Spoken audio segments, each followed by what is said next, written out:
Right, you know, my director will always tell me smile as if nothing has happened behind the screens or behind the scenes.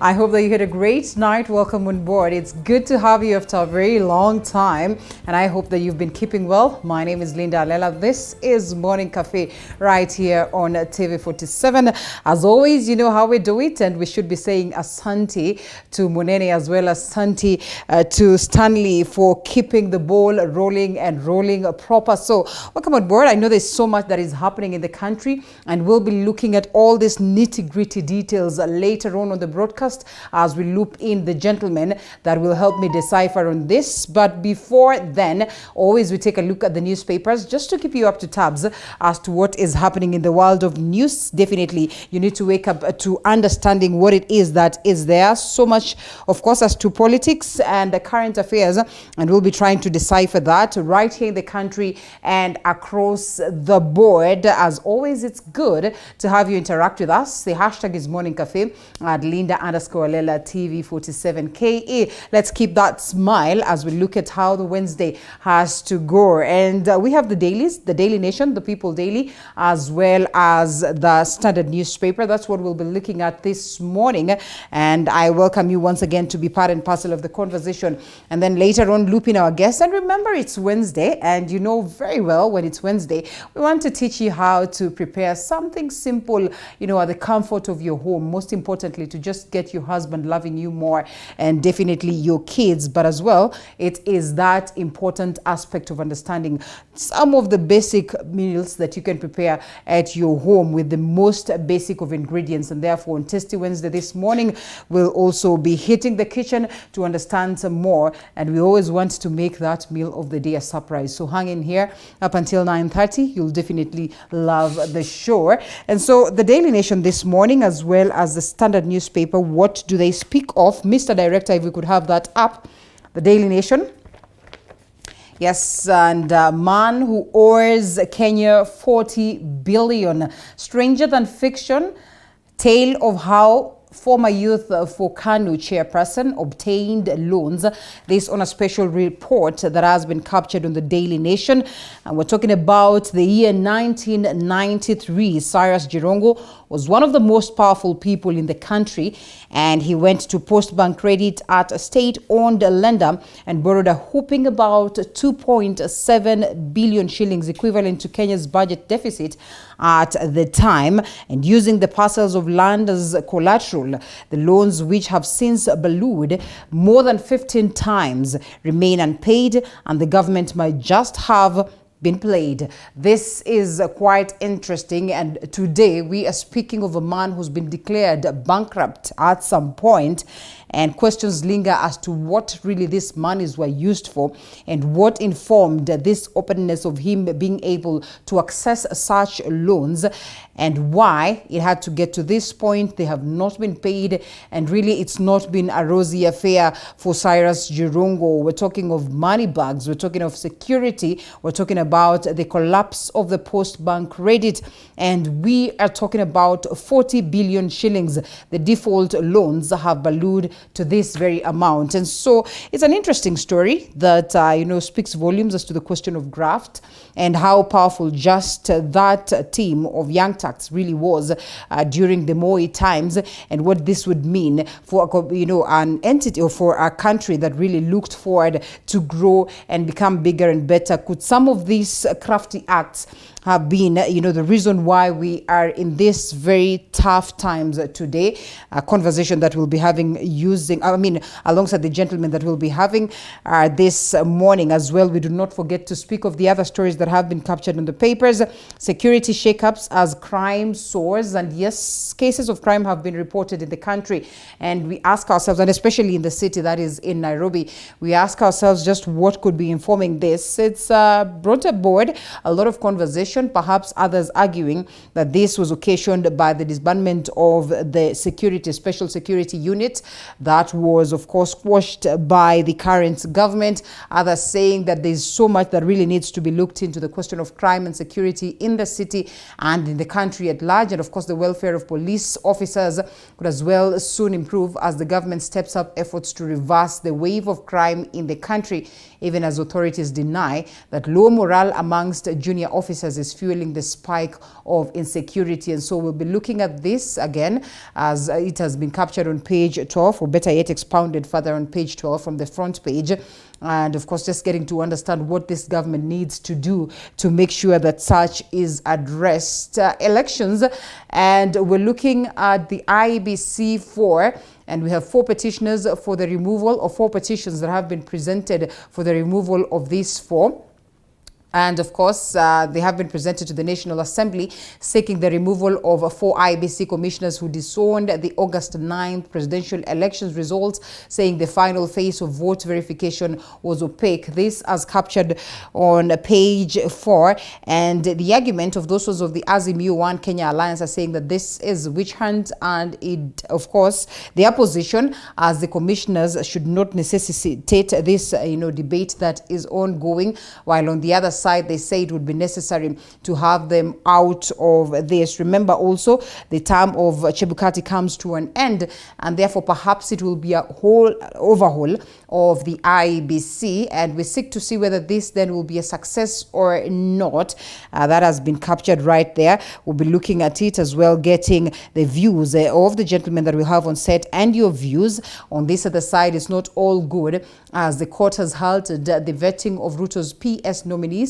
Government suffers setback after the Labour Court stops Parliament from vetting around 51 principal secretary nominees that were forwarded to the Public Service Commission, by the Public Service Commission. That is after lawyers lobby sues over legality of list compiled by PS. The irony of it all is that despite this court order, we have seen Parliament proceeding to vet them, arguing that they had not received any formal communication as pertaining to the same. Just what will happen, we will be waiting to see. And this was done as, of course, the court stopped this, as this has been presented by the Law Society of Kenya. And Justice Dioga Wamakau ordered Parliament not to vet the 51 candidates nominated by President William Ruto. This on basis of regional balance, the question of gender, and so much more. And so we'll be looking at what then the fate of those ones that were vetted yesterday would be, and most importantly, whether then the Parliament or this House Committee of Defense will proceed to as well address this, or as well vet them. And not forgetting on the question of the budget, Treasury is aligning a mini budget to Ruto's cuts, as the National Treasury is currently preparing to supplement or to have supplementary estimates, that is for the financial year ending June the 30th, 2023, targeted at realigning the budget, that is with President William Ruto's 300 billion austerity plans. This is captured on the back page of the Daily Nation, and we'll seek to see whether indeed this then becomes a success. We're talking about the Hustler Fund, as the Kenya Kwanza election promise is all about making sure that those ones that are hustlers are able to access this Hustler Fund, which is more or less like a loan on the very easiest or the very considerable aspect of interest rates that have been placed there. Lots of jitters continue to gather as pertaining to this conversation of the Hustler Fund, but definitely we'll be here to keep you up to tabs as to the developments. On the front page of the Standard newspaper, Ruto's biggest test after judge stops vetting. That one we'll be looking at is actually the main story of the day, as well as whether it's hour of reckoning or not for Cherera 4, that is Juliana Cherera, Francis Wanderi, Justus Nyang'aya, Irene Masit. That is on the front page of the Standard newspaper. That is the IBC4. We're looking to see what then this brings to the fore. Alarm over Kenya's growing cancer burden as well is one of the concerns that is here. That is as to the health sector. And the National Cancer Institute says the cancer burden is rising and is exerting major strain on health systems. A story captured on page 10. We'll also be looking at that as we continue with the broadcast, and how fraudsters forge papers as graduates continue to suffer. This is a special report captured on page 14 and 15 of the Standard newspaper. We all understand that we are having fake certificates, in the job markets, of course, penetrating these different sectors, and you find that some of these individuals that really have fake certificates are holding positions, the best of positions, and actually are able to access job opportunities, while those ones that are graduates are not so lucky for the same. And the world's population hits 8 billion. This as captured on the world segment of the Standard newspaper. And speaking of how then, of course, this is speaking of a growing population, but then again, also the tough times that continue to be there. And we ask ourselves, just what do we need to do to make sure that we're able to balance the needs of the high population on ground as pertaining to the resources that are available, and as well the tough times as to the climate changes, global warming, also one of the biggest problems.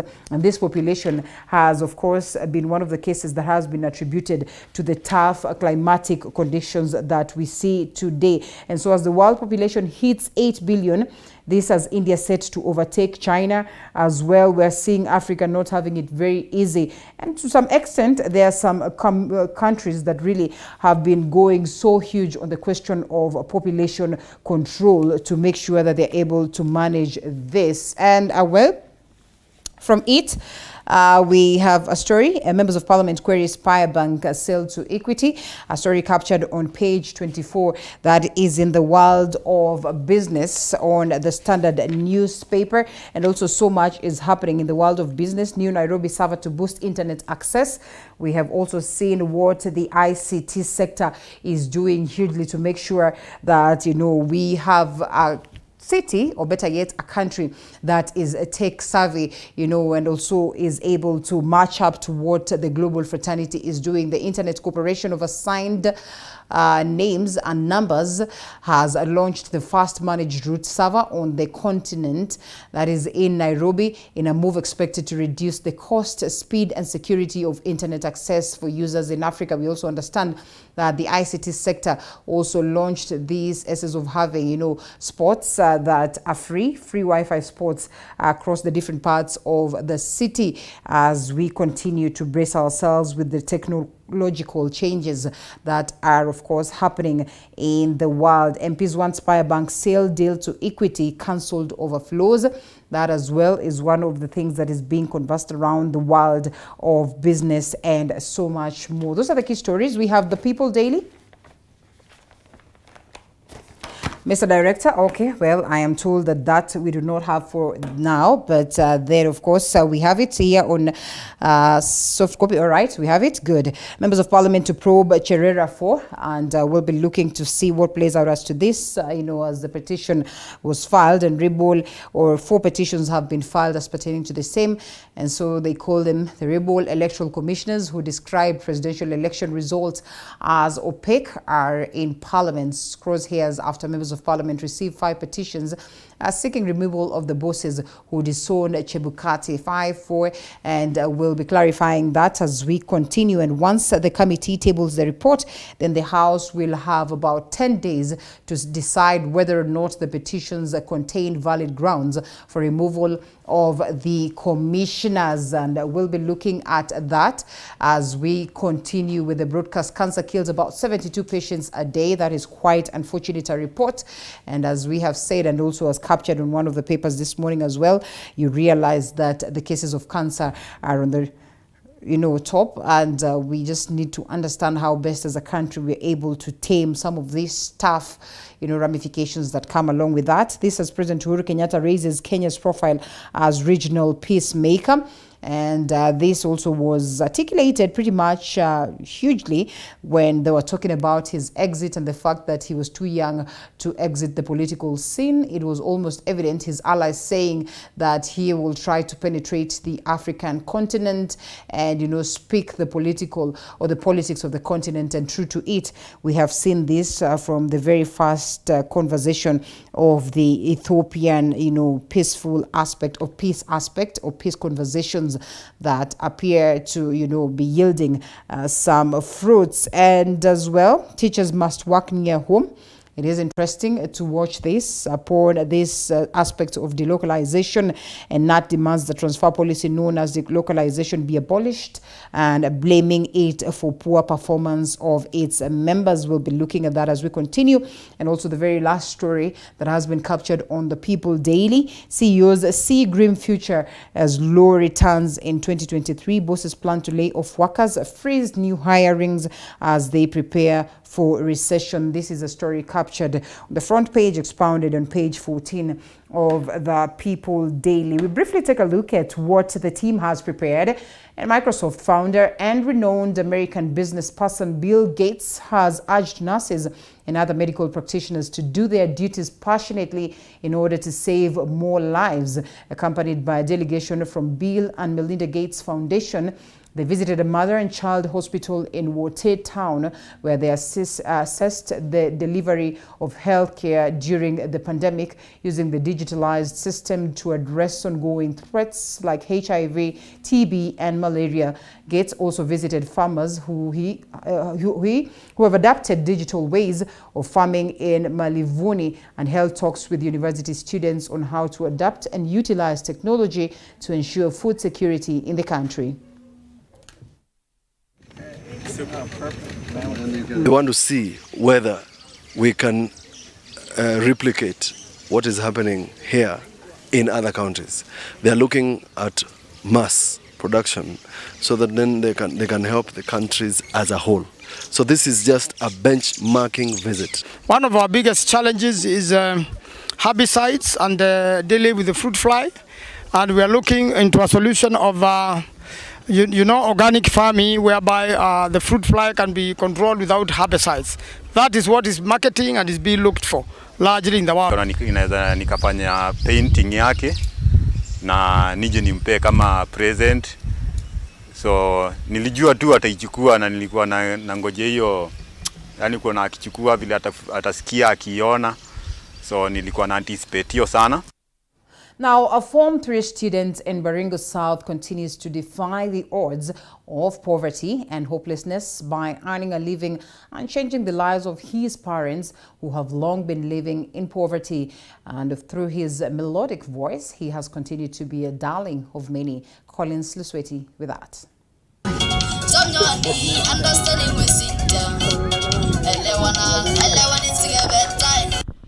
Elias Kachiki, a 16-year-old boy from Sandai area, Baringo South, an area that has been affected by deadly banditry attacks and cases of cattle rustling that have left many families in abject poverty, with many children in the area unable to afford quality education, is going beyond the norm.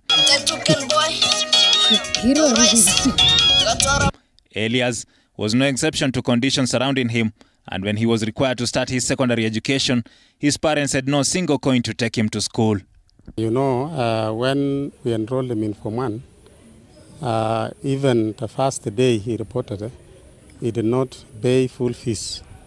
And we realized that the family background is humble. They are not able to pay fees. However, after joining secondary school through the help of well-wishers, his great talent in music was discovered immediately after he composed and recorded songs in his mother language, an act that elevated him to great fame. Elias made lemonade with lemons that life threw at him by creating a successful social media presence. He started a YouTube account, attracting 1.2 million subscribers. Teachers at Patkawanin Secondary School were impressed with his amazing talent, and together with other stakeholders, they chose to fully fund his secondary education. We, as a school, we sat and agreed to assist this boy because we know with his talent, it can assist him even after finishing Form 4.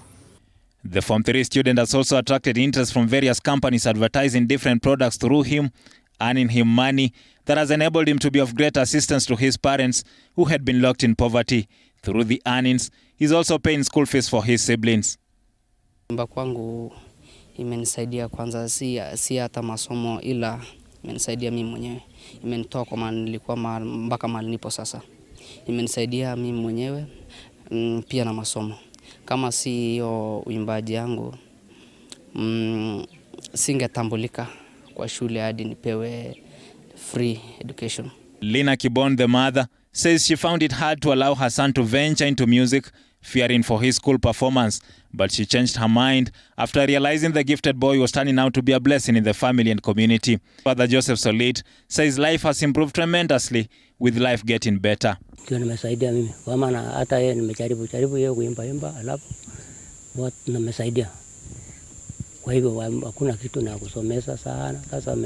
Sasa nimefurahi kwa maana nimeenda shule. The young boy is now determined to ensure the fame does not distract his education, promising to remain focused in education as he prepares for national examinations next year. Teachers in school have also been working hard to ensure he remains committed to studies.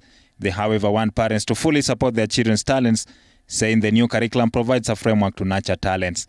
Nikiwa shule na focus na masomo, nikienda nyumbani na focus na both, na focus na masomo na manyimbo. When they realize that their kids have talent, let them support 100%. Let them not look only at education. Collins Lusweti, TV 47. Well, that's quite impressive. Now, enhancing the contribution of micro, small, medium enterprises, MSMEs, to the economy through interventions that include an enabling business environment, access to affordable credit facilities and market is a key priority of the Kenya Kwanza administration. This is according to Rift Valley Regional Commissioner, Mr. Maalim Mohammed, who says the national government has ramped up its efforts to address challenges facing small businesses. Chichi Josephine with that story.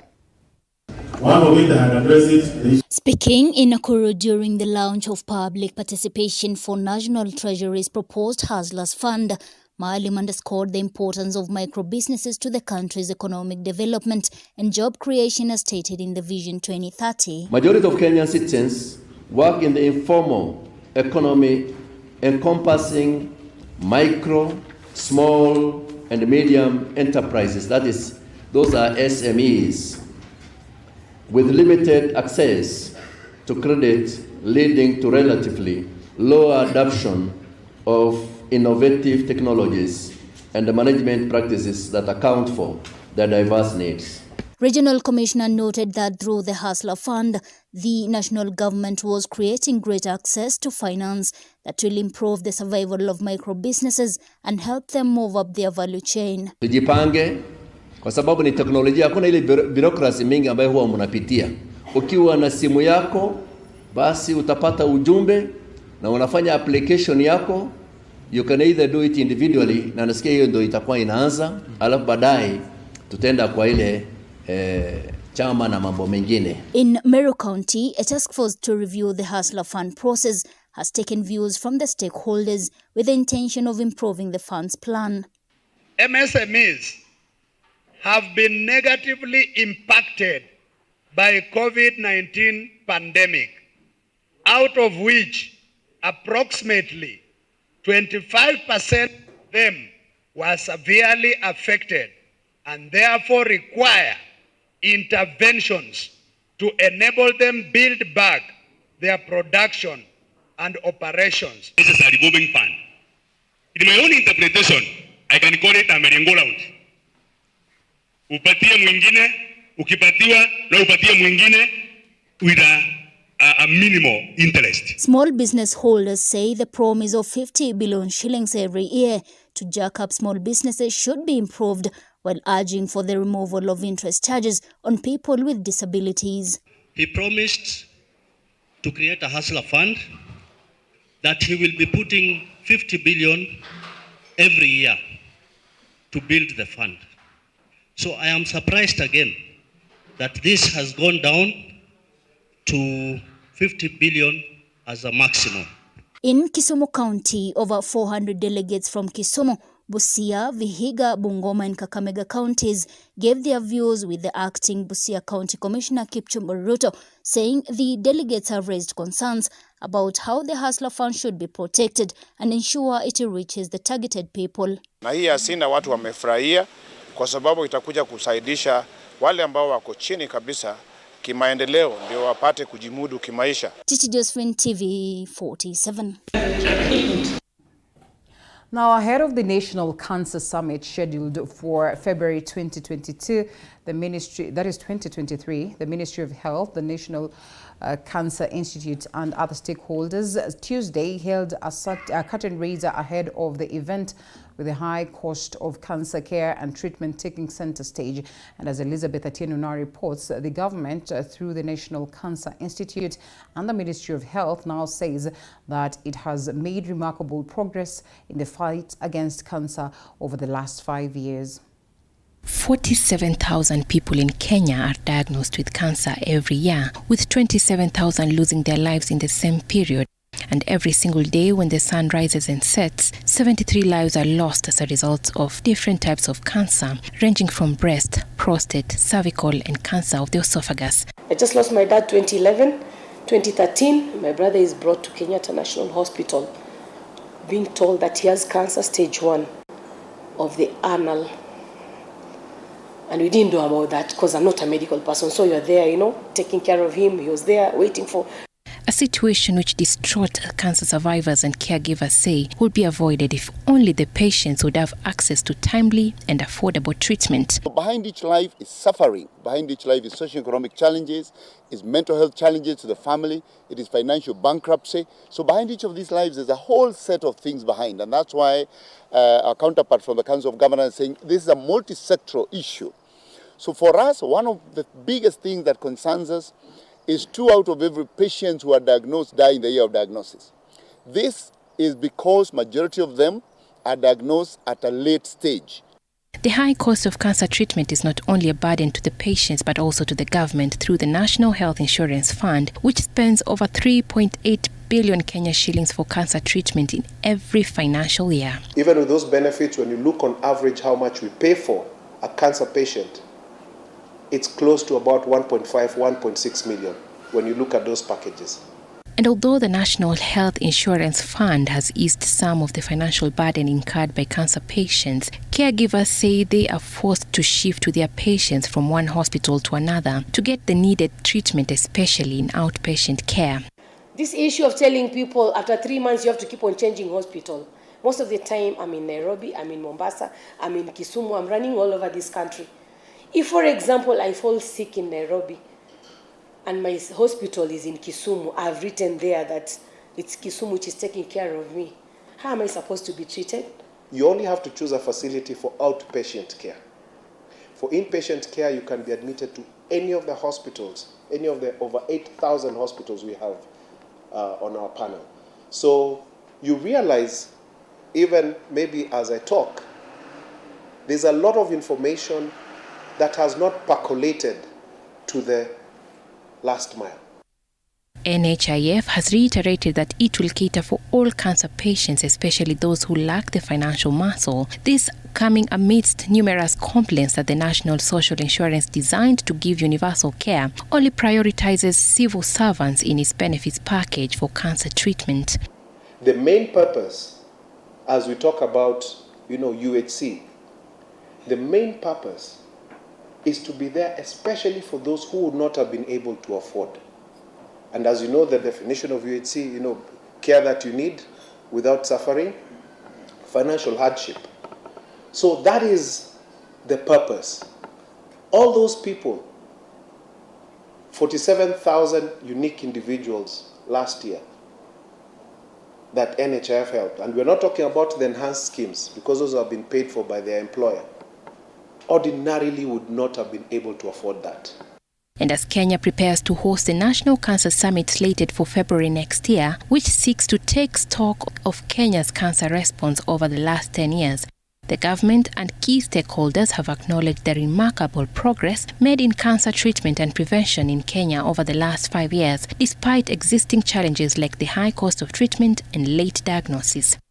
We have continued to strengthen our primary healthcare services to offer affordable cancer screening and early detection services that are critical to early cancer diagnosis. We want to ensure there is thought leadership, policy leadership, research leadership, and data leadership and regulatory leadership in the cancer environment in this country. The summit will also provide an opportunity for respective stakeholders to showcase technologies and best practices in cancer response and come up with a framework for cancer prevention and control in Kenya. Elizabeth Atieno, TV 47. And former President Uhuru Kenyatta has called on the Eastern African countries to restore peace and ensure they take advantage of the community in ensuring free movement of goods and business. The former president, who is now in Congo for peace talks, was joined by EAC Secretary General, that is Dr. Peter Mathuki, among other high-profile officials, as Paul Kirobi reports. Kenya, as part of the East African community, 3 days ago sent KDF troops to the eastern part of Congo to restore peace in a country at war with the rebels. Monday, former President Uhuru Kenyatta completed talks with key government officials in DRC. Kenyatta engaged with the civil society structures of South Kivu and North Kivu, DRC Prime Minister Jean-Michel Sama Lukonde, President of the National Assembly Christopher Mbosen Kodia, and the President of the Senate Modese Bahati Lukwebo, the key message being the need to restore peace. Is that all groups who currently bear arms should lay those arms down and choose the path of peace through dialogue, because there is nothing that can be gained through the barrel of a gun. The people want peace. The president urged the elected leaders to be at the epicenter of peace restoration to ensure peace is restored. To foreign-based groups, it is basically saying that the DRC is no longer the battleground for problems that are not from this country.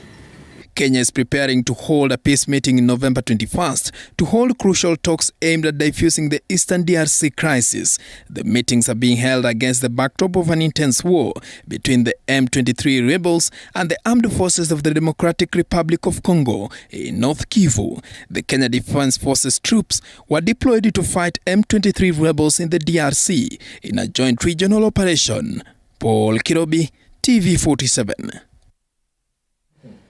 Now, the Amani National Congress Party has announced that it will be putting in place rapid and steady plans to revamp the party post the 2022 general election and take it to the next level under the new leadership of the party. Incoming ANC party leader, Lamu Governor Issa Timami, has reiterated that the future of the ANC party remains bright, saying statements suggesting that ANC party might fold are mere propaganda and speculations that have no basis. Timami is taking the mantle of the ANC party leadership following the exit of the immediate party leader Musalia Mudavadi, who was appointed as the prime cabinet secretary in President William Ruto's government. My name is Edward. Thank you. The secretariat who are here.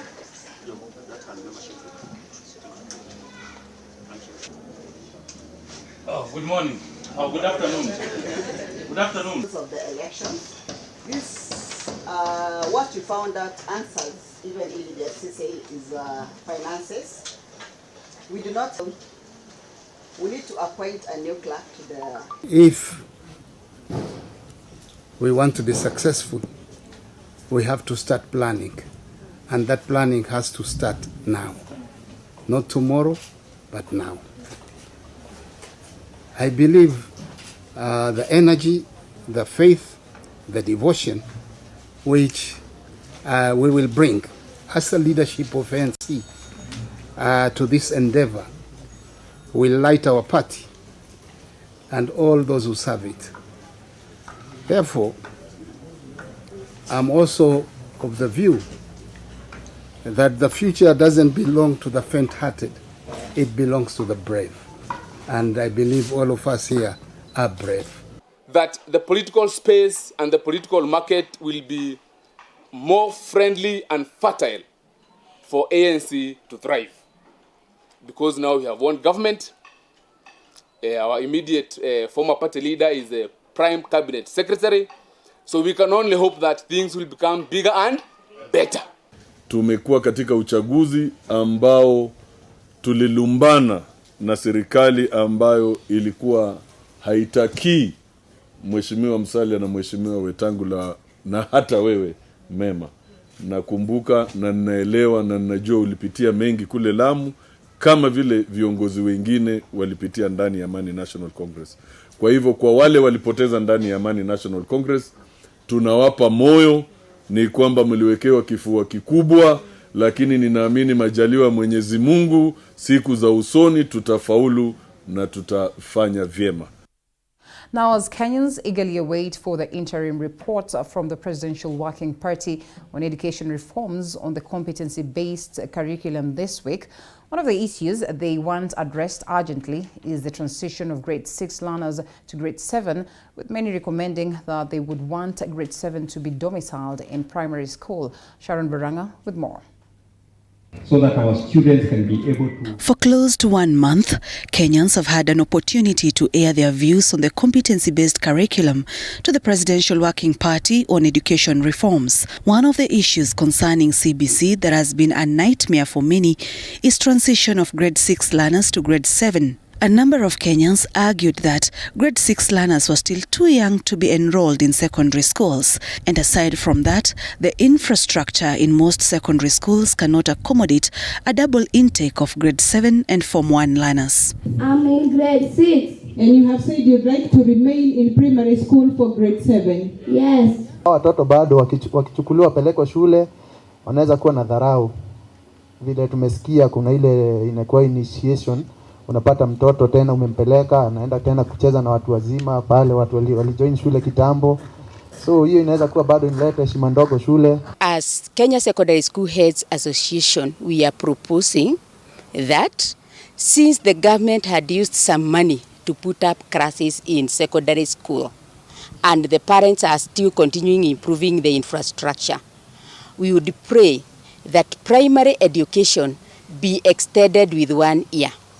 That is grade 7 to be domiciled in primary school. That will solve the issue of age. Another issue that has been dominating conversations around CBC is the cost incurred by parents as well as the burden of parental involvement in their children's homework. So you find our parents have been given a lot of backlog or workload in terms of the expense, the time, because this parent is also expected to do a lot as far as the child work is concerned at home. Education stakeholders want teacher training on CBC to be given priority, as this will in the end determine the quality of graduates that will be churned out of the new curriculum. Let the government train all teachers on the same and not representatives. Because the moment you take 2 teachers in a staff room, they go and get trained. When they come back again, not everybody that gets trained comes and explains exactly the way things were. Kenyans expressed hope that if the Presidential Working Party on education reforms will consider all that has been expressed in the public hearings, then CBC will be of value to the country. The Working Party is expected to issue an interim report this week. Sharon Baranga, TV 47.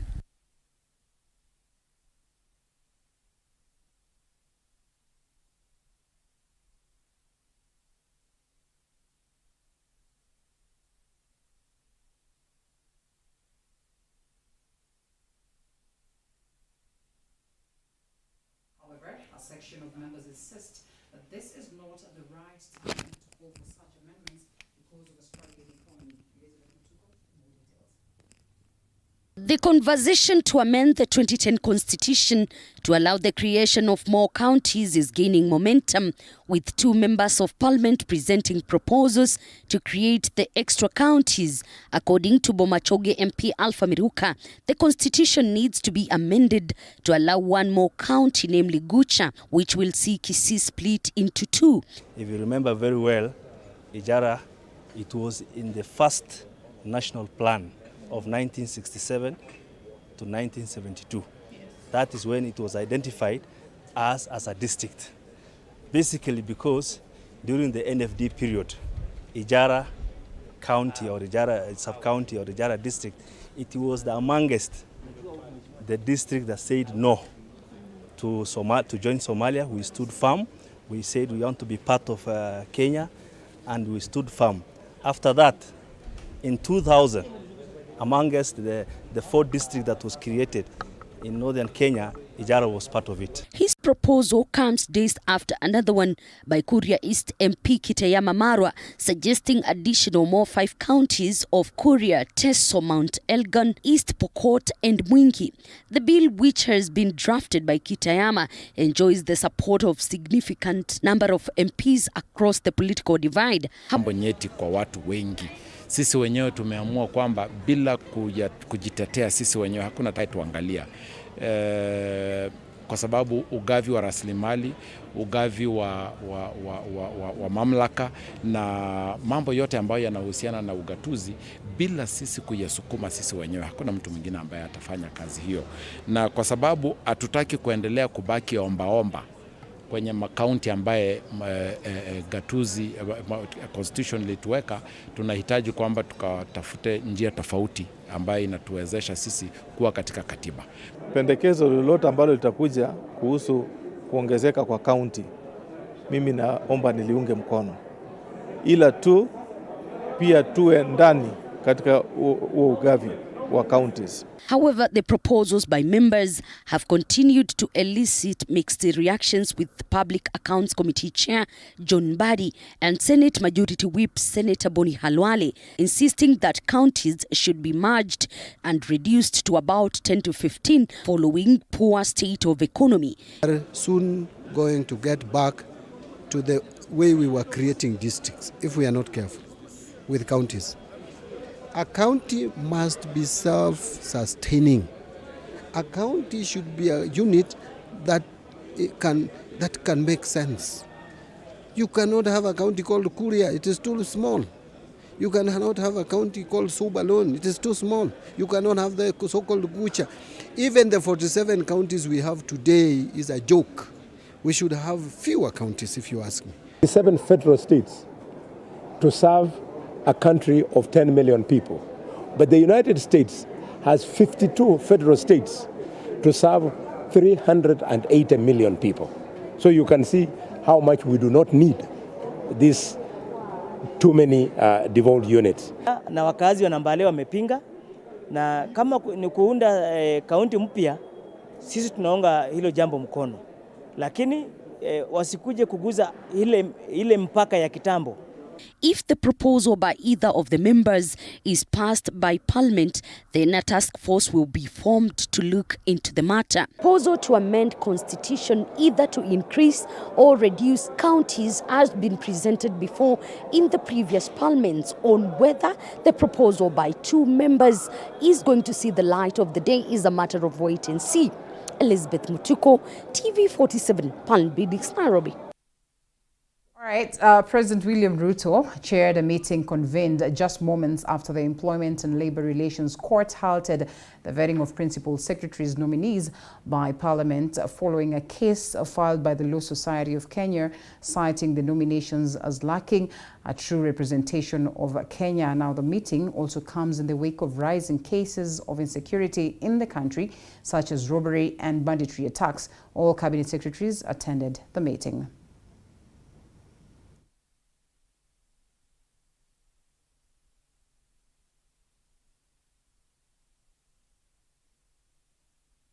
So that we can do that which is good for our country, and that is also in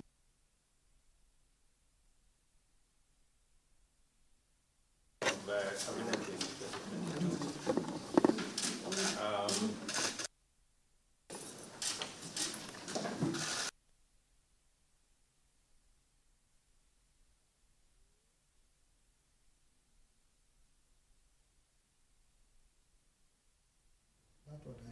All right, Interior Cabinet Secretary Kithure Kindiki has said that police officers will hit the ground running to deal with bandits, criminals and terrorists in the country.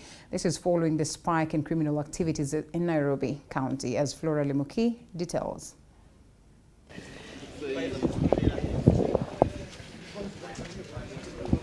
In the last few days, Nairobi has increasingly become dangerous, with gangs wreaking havoc. The gangs have been terrorizing residents through robbery with violence, carjackings, assaults, and even in extreme cases, murder. The rising rate of insecurity has led to security officials folding their sleeves as all eyes lie on them to return the country to normalcy.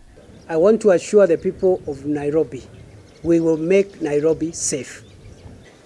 In the next day or two, the government will be announcing the measures that we are taking to ensure that we review the terms, conditions of service of the National Police Service at all ranks through a public participatory process. Interior Cabinet Secretary Kithure Kindiki says that his ministry will work tirelessly to bring the notorious gangs to book.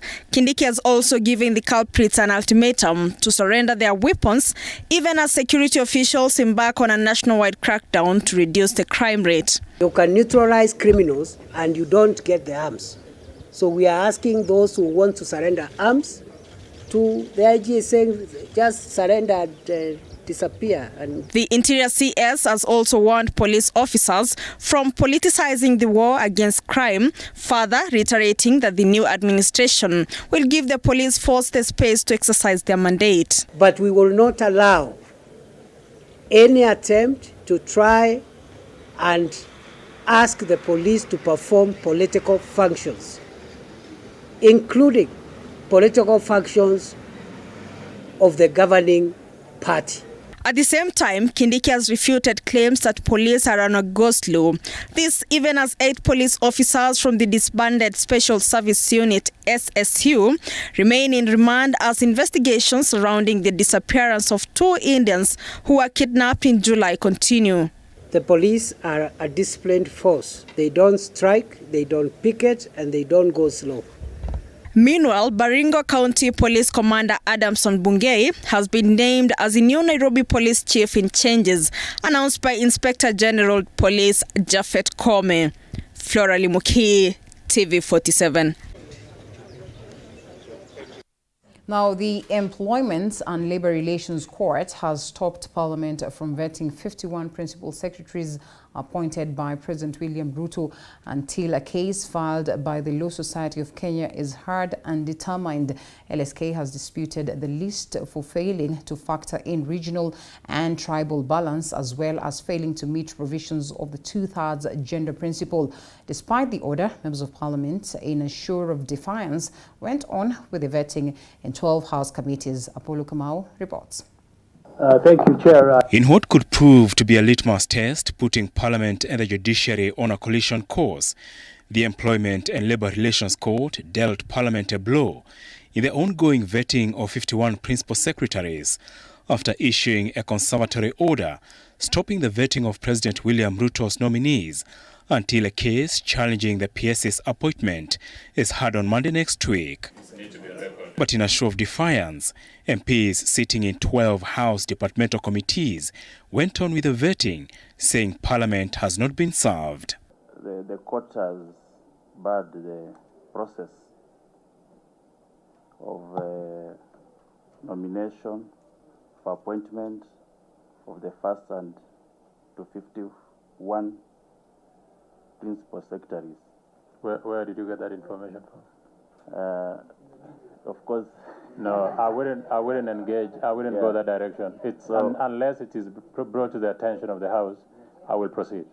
LSK had moved to court challenging the appointment of the PSs for failing to meet regional and tribal balance, as well as failing to meet the 2/3 gender principle. The vetting dilemma did not deter the principal secretaries, who have been listed as interested parties, from appearing before the House committees. PS nominee for Foreign Affairs, Dr. Singoei Korir, told the Defense and Foreign Relations Committee that he will relook at the Ministry of Foreign Affairs travel budget, while saying Kenya has not changed its economic diplomacy from the east to the west under President William Ruto. We are not getting value for money. And as your peers, I can assure you that this is going to be our focus. At the Trade and Industry Committee, PS nominee for Trade, Dr. Alfred Kombundo, pledged to improve Kenya's trading balance with East African countries and other international markets, promising to reach out to new markets in the UAE and the US, while pushing for non-tariff barriers for small traders doing business across borders. Smaller, poorer traders face bigger problems trading across borders. And if I understand the mandate of this government correctly, is that it also wants to ensure that smaller traders are able to trade, including across borders. PS nominee for Defense, Dr. Patrick Mariro, said the military will still remain at the Kenya Meat Commission, despite an order reverting the commission to the Ministry of Livestock, saying the military's exit will be a gradual process. 38-year-old Roslyn Jogu, PS nominee to the newly created Department of Diaspora Affairs, and the youngest of the nominees so far, pledged to look into the diaspora community welfare abroad and tap into the resourceful community. Despite a court order stopping the vetting of the nominees, 12 House committees went on with the vetting as scheduled, setting the stage for another supremacy battle between the judiciary and Parliament. Apol Kamau, TV47, Parliament. Now, the fates of the dissenting IEBC commissioners in the 2022 presidential results, that is the announcement, is with the National Assembly Committee on Justice and Legal Affairs, which has been given 14 days to table its findings. The report will focus on whether or not the August House should debate their removal in office following a petition filed by 4 persons to Parliament. TV47's Moige William reports. A petition to eject from office IEBC Vice Chairperson Juliana Cherera, Commissioners Francis Wanderi, Irene Masist and Justus Nyang'aya has been presented to the National Assembly, where 4 petitioners are seeking the removal of the 4 over their conduct in the aftermath of the August general election. The 4 commissioners rejected the final presidential results announced by the IEBC Chairperson, who doubles up as the National Returning Officer Wafula Chebukati, saying the final tally was arrived at in an opaque manner. Speaker of the National Assembly Moses Wetangula has directed the Justice and Legal Affairs Committee to look into the petition and further guide the House within 14 days.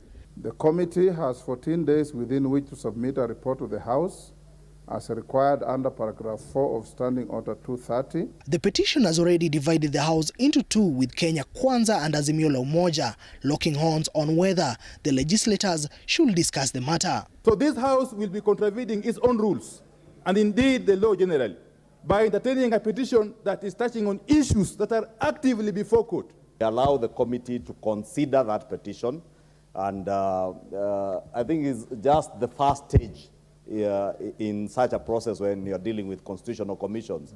All Kenyans have given powers by the Constitution to petition this House on anything as long as they raise matters of fact, Honorable Speaker. Members of Parliament allied to the Azimio la Umoja coalition have called on their Kenya Kwanza colleagues not to look into the matter, arguing that the country has already moved on from matters 2022 election. I beseech this House that normally we don't resurrect emotions when the country is already moving on. Our side of a coalition went to court. The court ruled against us. We were told we were hot air, cold air, wild goose chase, tame goose chase, and we accepted and we moved on, Mr. Speaker. So I think actually this petition is in very bad taste. It's taking the country back. And I think what we need to do is let the commissioners go on with their work. The section of legislators, however, called for a total audit of the independent electoral body ahead of the next general polls slated for the year 2027. We deal with commissioners, but we don't deal with the staff. And therefore, Mr. Speaker, as we look at the petitions, can we also now realign IEBC to go back to the independence that it had And since the 3 are also coming out, so it means we shall have a clean slate. The committee is expected to present its findings to the House within 14 days, with the report expected to guide the House on whether the petition satisfies the removal of any of the 4 commissioners. Mwege William, TV 47. That forms the basis of our conversation this morning, but allow us to take a quick short break. The gentlemen are all set, and I'll be introducing them shortly as we delve into the conversation.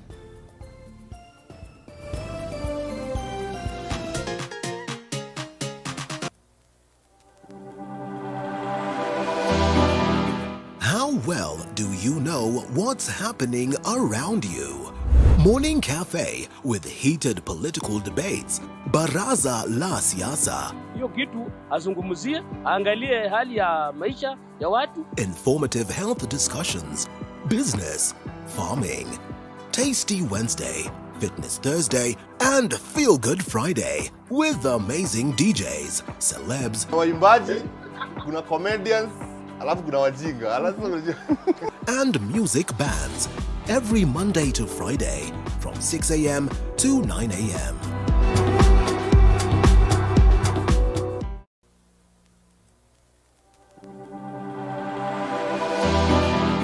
How well do you know what's happening around you?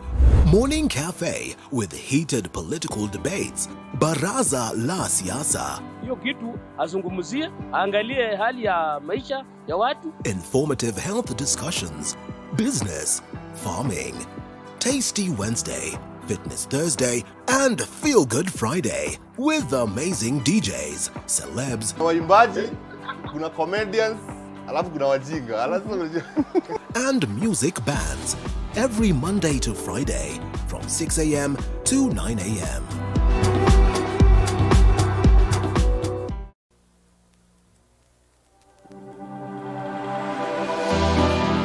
How well do you know what's happening around you? Morning Cafe with heated political debates. Baraza la Siasa. Hiyo kitu azungumzie, angalie hali ya maisha ya watu. Informative health discussions. Business, farming. Tasty Wednesday, Fitness Thursday, and Feel Good Friday with amazing DJs, celebs, waimbaji, kuna comedians, alafu kuna wajinga, and music bands every Monday to Friday from 6 a.m. to 9 a.m.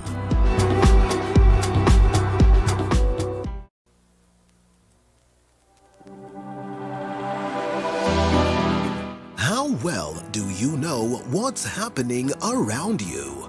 Morning Cafe with heated political debates. Baraza la Siasa. Hiyo kitu azungumzie, angalie hali ya maisha ya watu. Informative health discussions. Business, farming.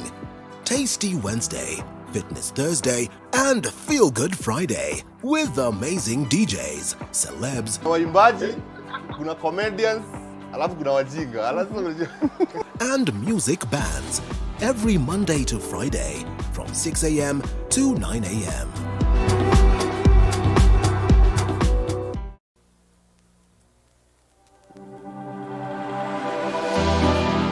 How well do you know what's happening around you? Morning Cafe with heated political debates. Baraza la Siasa. Hiyo kitu azungumzie, angalie hali ya maisha ya watu. Informative health discussions. Business, farming. Tasty Wednesday, Fitness Thursday, and Feel Good Friday with amazing DJs, celebs, waimbaji, kuna comedians, alafu kuna wajinga, and music bands every Monday to Friday from 6 a.m. to 9 a.m.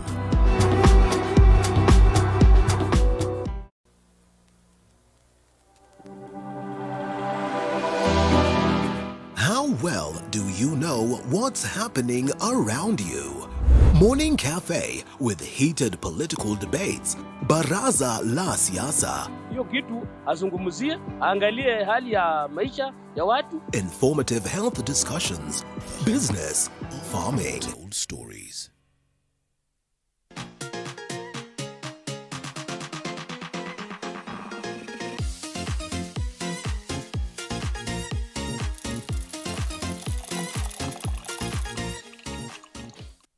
Yeah, sometimes I feel like some of these discussions that we have off carf, should, literally be while we're on air. But all the same, I hope we would be able to do the best. The gentleman on set will be helping me decipher on some of the matters that are taking center stage in this country. And I realize that there's so much that has been happening. I sort of wish like we would touch on all this, but all the same, we will try and manage what it is that we can, starting with what the dailies detail this morning. And in studio, right next to me, would this be right next to me, Eric Regalo? Yes. Dr. Eric Regalo, who's a political analyst. Thank you so much for creating time to be with us. Dr. We also have engineer Crispus Wadhimba. It's a pleasure to have you, engineer governance expert. Asante sana for creating time to be with us this morning. Honorable Titus Lote, Member of Parliament of Kacheliba. Asante Mheshimiwa for creating time. I'm sure you'll be taking some bit of the jabs for the members of Parliament. Every time we have, a representative of the 13th Parliament or the Parliament, we always try our level best to, place everything on their table so that they can present in Parliament for us to see some of these things actualized. And lastly, we have Wakili Fanya Mambo Kinuthia. You still hold that name? Yes. Oh, yeah? It's my name, I love it. So all right. Fanya Mambo Kinuthia. Off the cuff, we're talking about how, politicians are already talking about 2027. And actually, he's the one who brought that up. And I'm thinking, are you not a politician? Perhaps that's the reason why you still hold the name Fanya Mambo. I am a politician. And therefore, you started strategizing for 2027. And it's a happy place to be. Yeah. But at the same time, in between elections, Kenyans are looking for one thing. Service. Kenyans are looking for a change in their lifestyles. Kenyans are looking for an improvement in their lifestyles. Right. And for a better environment within which to raise their children. In fact, Kenyans have never wanted anything else. If you ask a standard Kenyan on the street, what do you want? They'll tell you, we just want a better environment to do business and a better home for our children. And between I think now and 2027, anybody who is holding any position of leadership should forget that they're politicians right now. And now they should start thinking of themselves as leaders because they have a responsibility to deliver. I am glad that you start us off on that very note because it's the very same point that I pick. And this in relation to the conversations that we've had in the country. And for a moment, I've had the politicians themselves, castigating fellow politicians to say that, what, a Fafi member of parliament, could you please not introduce this conversation or try to get, popularity based on the conversation of us scrapping off the term limit because Kenyans have better things to think about as at now. Is it hypocritical, Mheshimiwa, to argue that way? Politics is the bloodline, perhaps, of everything that happens in the country. Perhaps the mother's milk, as a PLO would put it.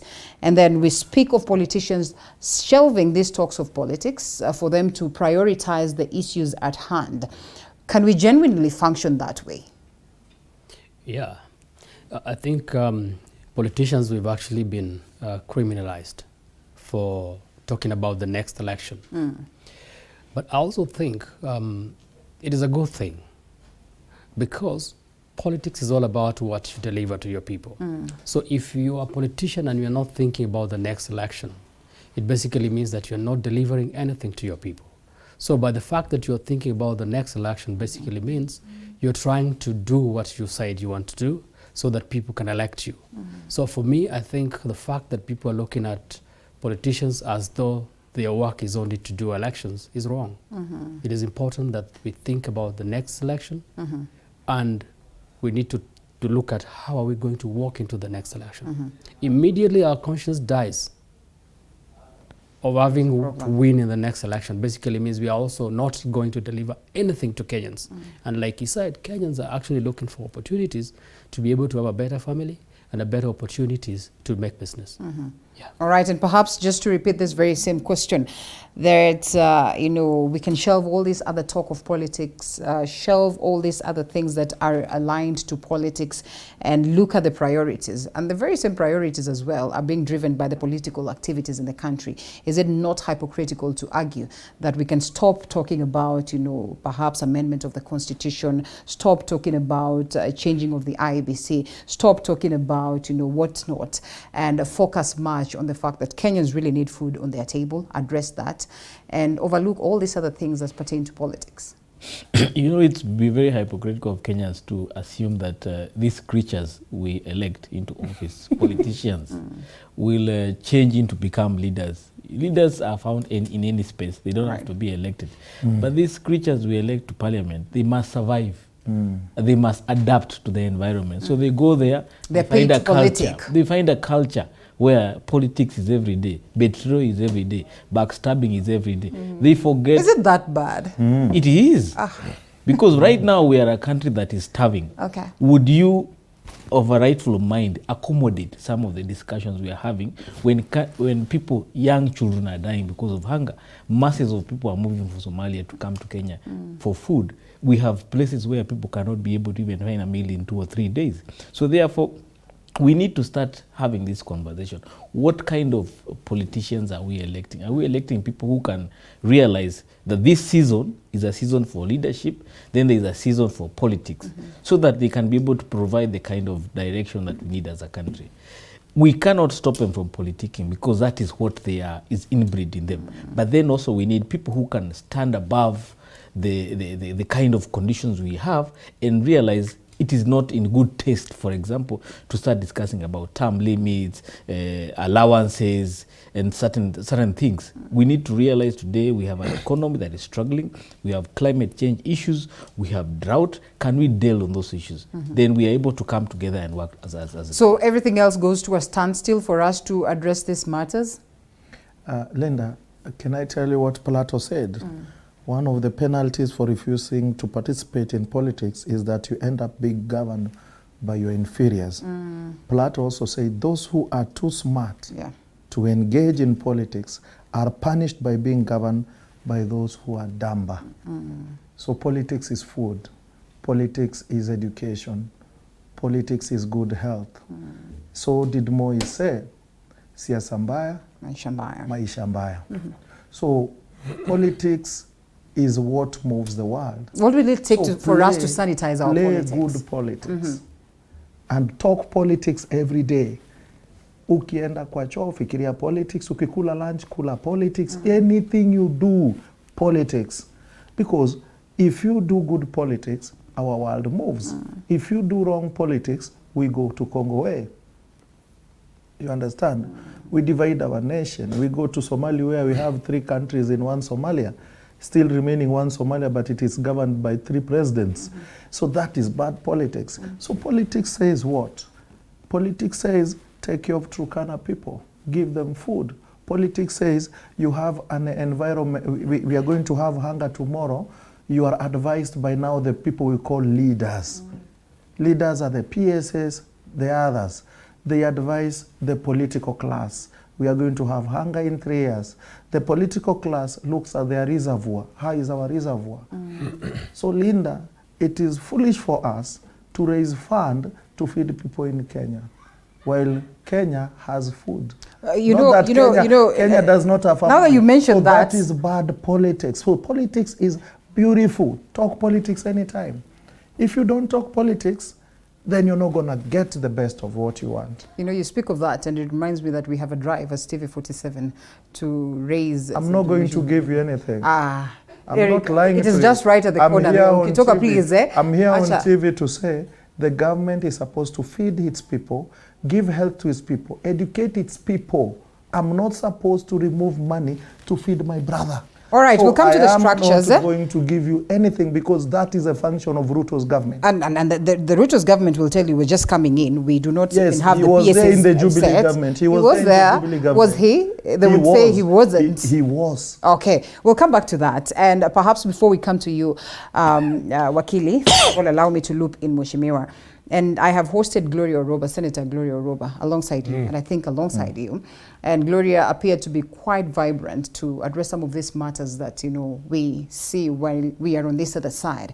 And at some point I hear her saying that, you know, I thought this, I thought that, I thought I would handle this way. But once I get into Parliament, I realize it's a different ballgame. I don't know whether she says this to mean that it's not all rosy down there. It's not as easy as you think.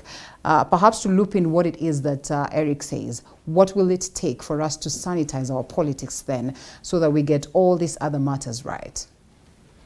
Well, I think listening to my colleagues who are seated here and also looking through the whole political process, I think our political process is a product of our us Kenyans. We are the ones that produces the politicians, and we are the ones that give them fodder to digest. Yeah. So if we are the ones that elect this kind of people that are in Bunge right now, both in National Assembly and Senate, we are the ones that are supposed to take responsibility for our politics. So if you want to sanitize our politics and our politicians, we need to start to look at ourselves as Kenyans. What the politicians are saying, and I don't think it is right for us to say that politicians are in parliament so that they talk about alliances, so that they talk about the constituencies, or so that they talk about increasing of counties, or even removing the term limits. Yep. I think basically that is what Kenyans want, because politicians will give you what you want. So if you find that politicians are starting to talk about the term limits, they are Kenyans that are pushing politicians to do that. Politicians will not do anything that is not driven by the people that elected them. So our first process to sanitize our politics is for us to start looking inwards into ourselves as Kenyans. Are we electing the right people? Let me tell you, our politics is a politics of money. If you do not have money, you cannot be elected. Pierre Lumumba, who talks very good English and does very good things out there, cannot be elected because once he tried, he actually said he wants to do the American politics where you do not give people money. And I'll tell you, if you do that, it doesn't matter who you are. It doesn't matter. You are not going to be elected. And so politicians are always inside parliament to do what the people are doing, but they are also punished by the people to be able to fund them. Let me tell you, as a politician, I'm the one that actually fundraise for close to every fundraising that takes place in my constituency. I'm supposed to be in there. If I'm not there, I'm not going to be elected. I'm the one who's supposed to do the burials. I'm the one who's supposed to attend all the church weddings. And all this is all about money. So politicians are forced by the people not even to sit in parliament. Some of them are actually always rushing to their constituents to be able to meet to their daily demands. And so they miss to do what they're supposed to do because the constituents are forcing you to. So if it is that difficult, why do you still present your name to represent the people? It is not difficult. I have not said it is difficult. Okay, it is. Okay. I've actually said it should start with Kenyans because even if it is not me, it is somebody else, and everybody will go through the same process. The gelatine is the same. So what we need to do is, as Kenyans, are we ready to change the paradigm so that we start electing people based on what we think they can do and not expecting them to be our fathers and our mothers for everything that we do within ourselves? Two, Parliament, like what you say, the senator that has been sitting here has been saying, Parliament is an institution that makes decisions as a unit. And the reason why we put things to vote, so that there are many people that accept and there are many people that do not accept, and so they are put to vote. So you can be a very good person. Even in your house, you can have a very good idea. But because you and your spouse and probably your children cannot have the same ideas, sometimes you find that you are not able to implement what you want to do. You are not able to move to the neighborhood you want to do. You are not able to buy the car you want to buy because other members of the family has a different opinion. So because it is a unit that makes a decision, not an individual, you find politicians reaching a point where they say, if it was me, I would have done it this way. But because we as a unit, we will do it this way. And we will need to accept that the majority will always have their way. And so if the majority say we are going to kill everybody, we accept it. It doesn't matter what you think as an individual. So it is not difficult, and we are not going to change that because that is how Parliament has been operating time immemorial, and that is how Parliament will always operate in times to come. All right, so speaking of the majority, just how possible is it that the Cherera 4 are going to, you know, perhaps manage and skirt, you know, looking at the fact that it's a majority that appear to be against them? I think, Linda, before we even speak about the Cherera 4, it is something I'd like to pick from where he left. Something needs to be done about the gullibility of Kenyans.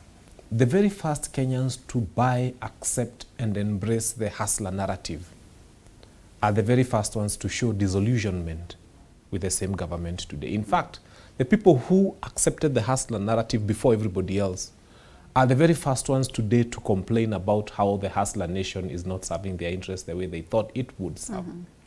In fact, those who bought late into that narrative would probably take a longer time to actually feel the dissent and unhappiness that people are feeling with the current government, be it, even if it has been there for a very short time.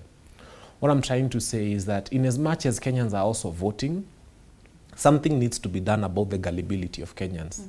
Because, I mean, you come up with something new tomorrow and say you are selling eggs that are golden. Like, you remember there was a time when there were quail eggs. The quail eggs. You come and tell people, let's go to Loliondo.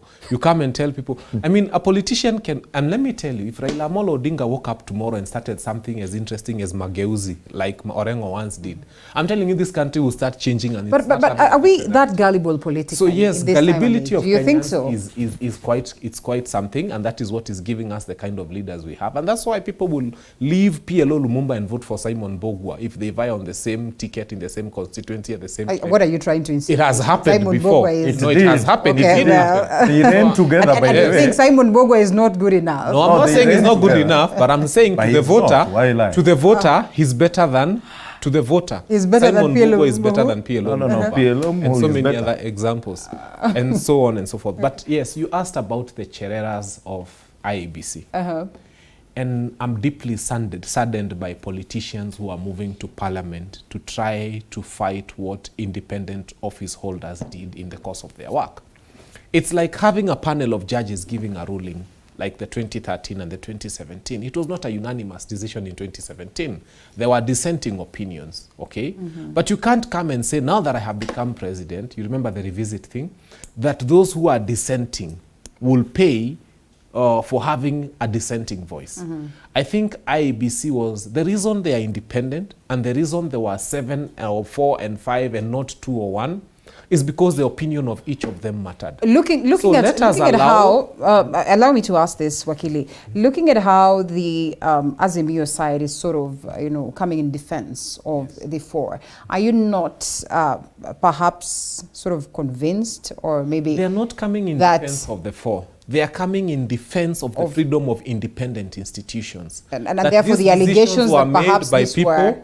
in their capacity as holders of independent offices, and they had the best interest of this country at heart.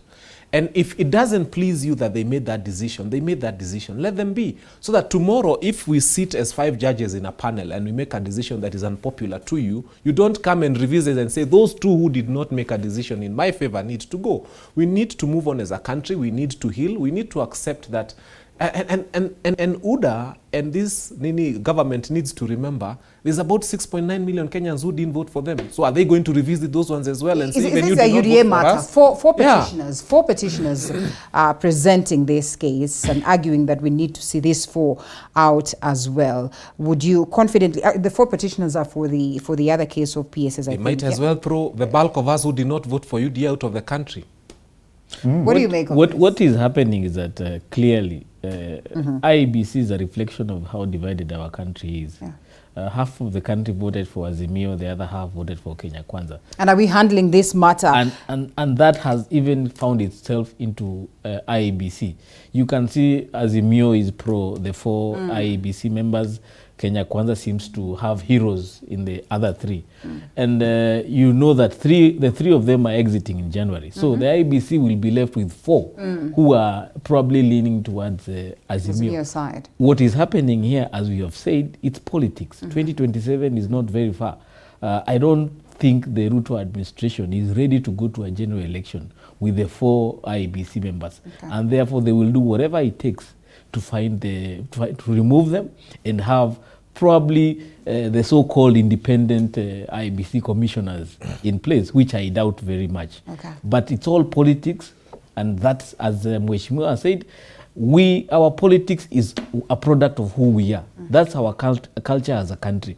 So if we are going to change how we govern issues, even in IEBC and other places, we must change our kind of politics. You've seen there's a case already taken by LSK challenging the nominees for PSS because they don't reflect the regional balance of the country. It's how dirty our politics is. We cannot say we have gone to an election, we move forward as a united nation, country, and we are still trying to leave others behind. We need to make sure that we do away with the elections, we move forward as a country and bring everybody on board. Whether you voted for me or not, that aside, let's work as a country and build a nation. Right. You think that this is witch hunt, that it is not necessary for us to speak of rooting out these 4 that were actually brought on board just the other day? And it appeared like this was with the blessings of the president, who was in support of the Azimio. Well, having been a follower and a son of Raila Odinga for a long time, I've come to read a lot of politics of being humble and taking things easy and moving forward. During the 2013 election, which we lost, suffice it to say, due to the ruling, we didn't agree with the ruling, but we moved on. There's no time we said those judges must leave. And Akina Mutunga finished, and some of them retired and left. When we came to 2017 election, Uhuru and the company lost. Of course, in the judiciary. And you could hear the stories. We will revisit. Mutaona nikikalia. You know, the threats were live, direct, in the podium of masses. Well, it really happened. We saw what happened to Justice Odunga.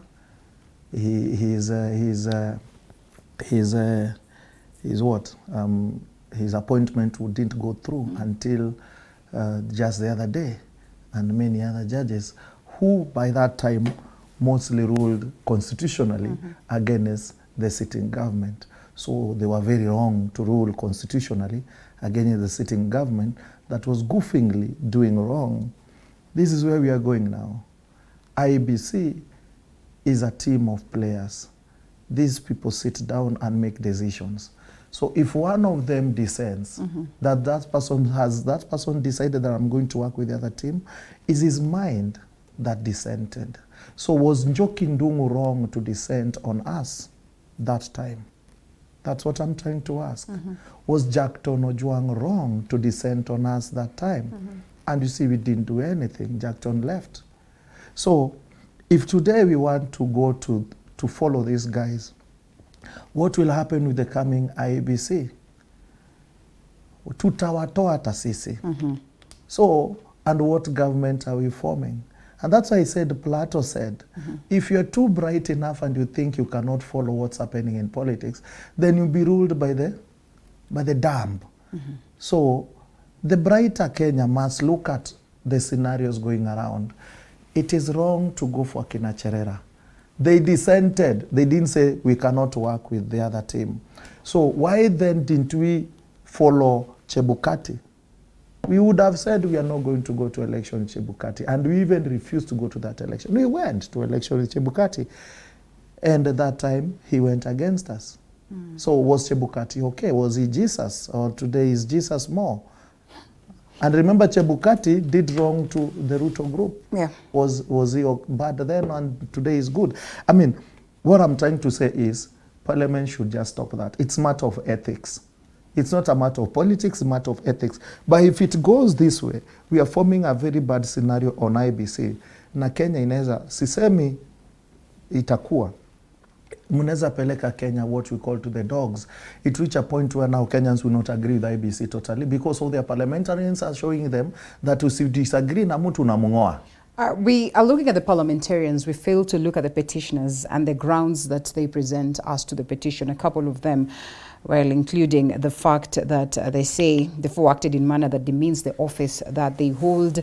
They also speak, of course, of the petitioner also argues that the four fails to meet the integrity test of the office they hold, and they brought dishonor and, dishonor and indignity to the nation, contrary to Article 71, and a couple of other things that they present. So is it a question of what Parliament thinks, but or the question of what it is that the petitioner argues? And in relation to this, they're supposed to get to know their fate in around 14 days. They know whether the president is going to, to form a tribunal to address this matter. Genuinely speaking, is it a question of Parliament? Are we hitting the Parliament so hard in as much as this matter has been presented to them? This is not a question of Parliament. This is a question of politics. And the reason why I'm saying this is all the constitution, independent constitution, including the IEBC, have got security of tenure. They're supposed to be sitting in an office protected by the constitution. and not to be removed by anybody until their terms come to an end. There was a reason why they were supposed to have the security of tenure. Because again, we are not a band of donkeys. We are people that are actually having our reasoning capacity to make decisions. And when 1 or 2 or 3 of the commissioners think otherwise in a process like they thought, it does not make them not being commissioners. And the reason why they were given the security of tenure, so that even when you actually make a contrary decision or a contrary opinion, not a decision, a contrary opinion, you are protected within the right, you have a right to be protected. The fact that we are now seeing them being taken to parliament by petitioners, and I'll tell you, these petitioners are actually a mechanism that are being used by the politician. They are not petitioners that just walk from nowhere and think the 4 commissioners are wrong. They are petitioners that have actually been engineered to petition, because parliamentarians by themselves cannot petition, or the political class cannot petition. Reverend Dennis Ndumbi, who is the frequent on this set. They of here. He was coming here all the time. Yes, ask him the next time he comes, who is actually forcing him or asking him to petition. He's a staunch, unapologetically Kenya Kwanza. If you go, it's unapologetically Kenya Kwanza. And the reason why he's doing this, let me tell you, if, for example, Raila Odinga had won, did we expect that Parliament will be discussing about the Cherera 4 now in Parliament? The answer would be no. They will not be discussing. So it is not a principle, it's not a matter of fact, it's not a principle that we are following. We are actually following politics. Because if the other side had won, who actually thought Cherera was actually fighting for their cause, then Cherera will be the hero right now. But because the other side that is against Cherera or won, then Cherera is not the hero, Cherera is the villain. What I'll say is this, and the final word. This discussion came to Parliament yesterday, and I think we need to heal as a country. We need to move forward. We do not need to actually continue trying to figure out and square out a difference and to revisit, this kind of revisiting. And I would say this, I've actually been in studio the second time, saying if you look at how the Deputy President speak, the way the Deputy President even spoke during his inauguration, you will actually see that this is a person that is in there to revisit all the things that were actually done by the other administration. And I think he was part of that administration. The Kenya Kwanza administration actually came to the platform of power on the basis that they're going to help the Asla people move forward economically, not on the platform of you're going to revisit what Uhuru did. Because even yesterday in Parliament, there is a discussion about the money that was misused, quote unquote, by Uhuru government. So it's like they're actually trying not to solve the Kenyan problems now. They're actually trying to solve to square political differences that have been there. For me, I'll think, let us respect our constitution. Let us allow these commissioners to finish their term because they have got a term limit, and let them go in peace so that we have other commissioners. Because then what we are actually setting as the president we're setting right now is every time a political class are sent to power, they have to punish, irrespective of whether there is law or not. They have to punish anybody else. And that's why the reason once somebody was saying 6.9 million people that did not vote for Kenya Kwanza might as well be asked to leave this country. Right. And the 8 million that did not vote. And it is interesting to hear what it is that Mheshimiwa speaks of. And they came on board speaking of state capture and how they're going to reverse some of these ills that were done. Really, whom will it cost after all said and done? I mean, if it is the President Uhuru Kenyatta's government, we have seen him perhaps moving scot-free, that this at some point will come to that, previous government, a government that they also served in? Linda, it's interesting. And every time I listen to people in Parliament speaking about the 4 commissioners, I wonder what is wrong with their brains. Because what Kenyans want to hear is about food security. I wish they took that opportunity to discuss the drought in the country. They are discussing that at the level of Parliament. And they cannot. The House is to conduct lots of businesses, and they would not focus much on that. Let me tell you, Linda, the problems facing Kenyans today are more critical and they are bigger problems than discussing 4 commissioners in Parliament. In fact, it's our waste of our time because parliamentarians are in parliament courtesy of our time. They are supposed to. You realize that this is the IBC we're talking about, the Independent we are not Electoral interested in and that Boundaries conversations Commission. as Kenyans We are very right now. interested because we are headed for an election in 2027. And therefore, you need to get this house in order. And it's not just in Kenya, but you realize most of the African countries have a problem with their electoral bodies. And so would you confidently say that we should just wash away this conversation and I'm perhaps not saying think of it? we wash away this conversation. What I am saying is that the timing is bad. Okay. The timing is horrible. We are at a time when most Kenyan suppliers have not been paid for most of the things that they've supplied to various governments, counties, and also the national government. We are at a time when there is no money rotating in this economy. I think the conversation should have been first to help Kenyans be able to start living a slightly more comfortable life before we start talking about commissioners and the next election, because there's a lot of time between now and the next election. Having said that, I was coming to my good friend, Honorable Gachagua.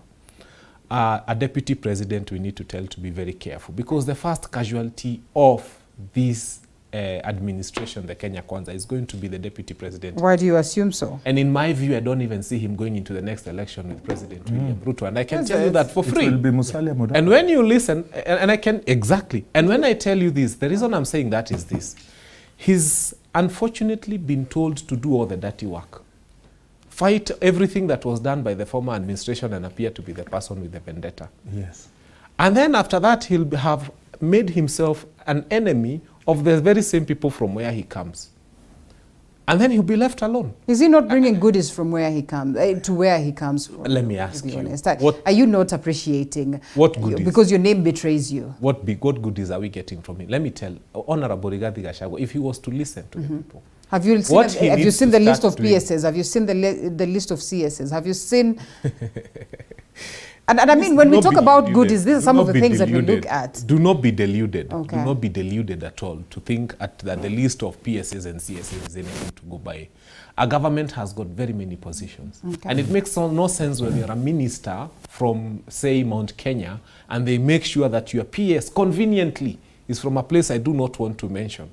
Yeah? And then wherever you have a PS from this side, the minister, I mean, Linda, there's a lot of checkmate happening in that. Just look at the list. If you want to talk about regions, look at where you have a Mount Kenya CS. Go read the name of the PS. It is a very interesting trajectory. So I'm telling Honorable Rigathi Gachagua, anza tu kujipanga mapema, start preparing for 2027 to lead, because he will have a party. He'll be in the opposition, he'll be the leader of opposition, and he'll have very many seats from Central Province. And then the President, William Ruto, will come back, yes, but with either Mudavadi or somebody else as the running mate, and there to be a different ballgame altogether. Engineer, you know, it's interesting to hear Wakili here argue that way, says that Kenyans are politically gullible. But they are also very keen to look at some of these things, you know, into the nitty-gritty details, that you would look at the CS that also go down to see what the, you know, what the PS list is all about. And I mean, the arguments that they are bringing on the fore, or to the fore, you realize that then again, it's 2027 politics that is at play. You know, if you look at that list, there's a gentleman called Nixon Koril who was an MP in Langata. But he's supposed to be a representative of Nakuru County in terms of the PS position. So as he said, I agree, there's a lot of checkmating. I'm from Nakuru. I ran for Senate in Nakuru. And I can agree that the people of Mount Kenya, they need to really be very careful. 2027, the vote-rich counties of Nakuru, of Mount Kenya, may not be as attractive to the Kenya Kwanza administration as they are now. So Rigathi needs to really make sure that he protects and works for the interests of the people that he helped to marshal to Kenya Kwanza. Don't allow himself to be misused and make his people be irrelevant come 2027. And therefore he has to be very selective in some of the kind of dirty works he's going to do for this administration. But say for that is that this administration has a lot to do. We are just dealing with a drought. There are promises of clearing over 500 billion in terms of pending bills. Nairobi County has, I think, 199 billion shillings in terms of pending bills, and counties and all that. Those are some of the most important things we want to hear Parliament helping the county government and the national government address.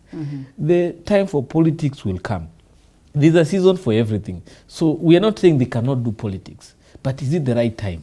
Is it the right time to start discussing certain issues of Kina Cherera and the others? All we want as a country is that we are going to the end of the year. Our children are doing final exams.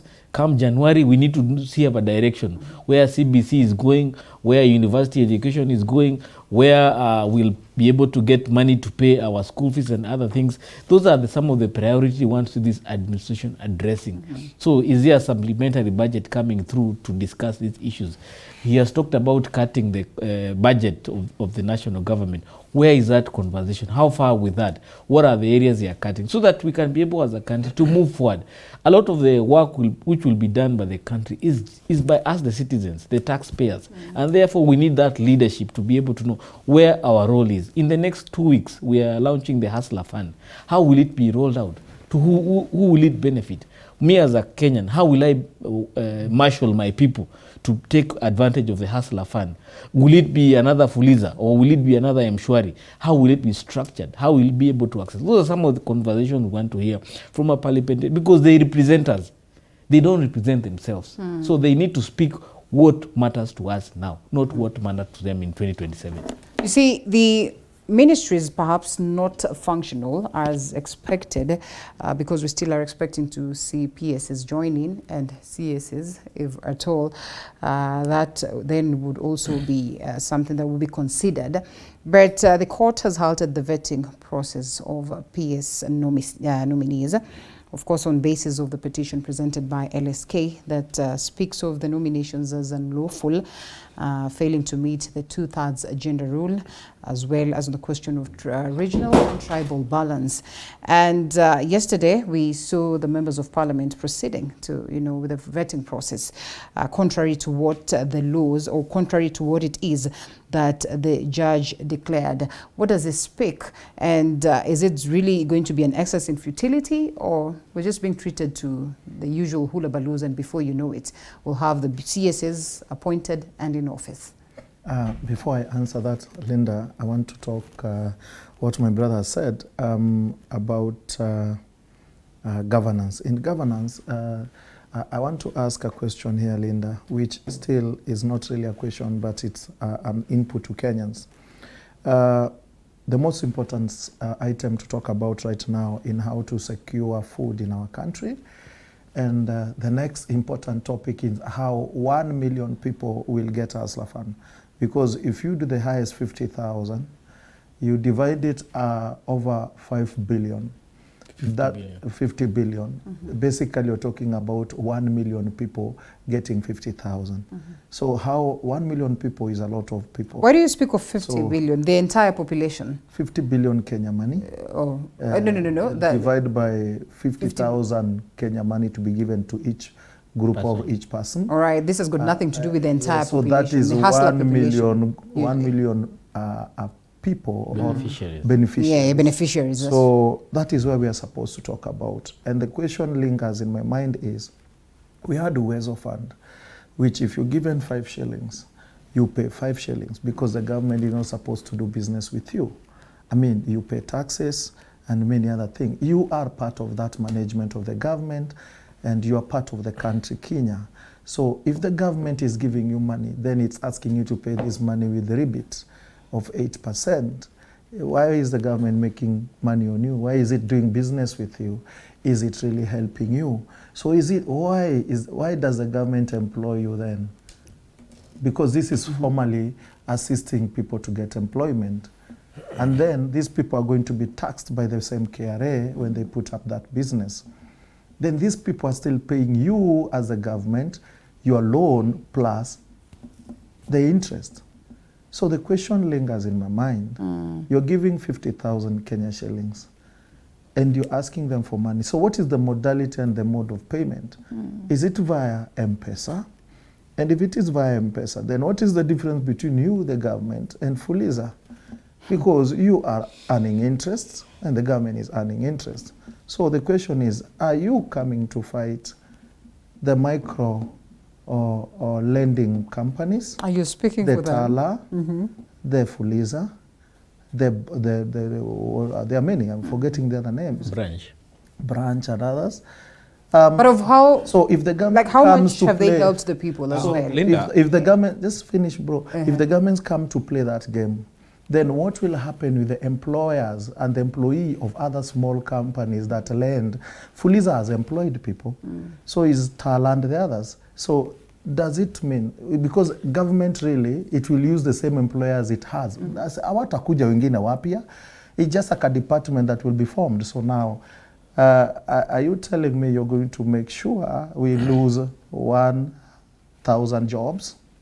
I mean, in the expense of making sure some of these companies go down so that the government's 8% lending company of whatever come up.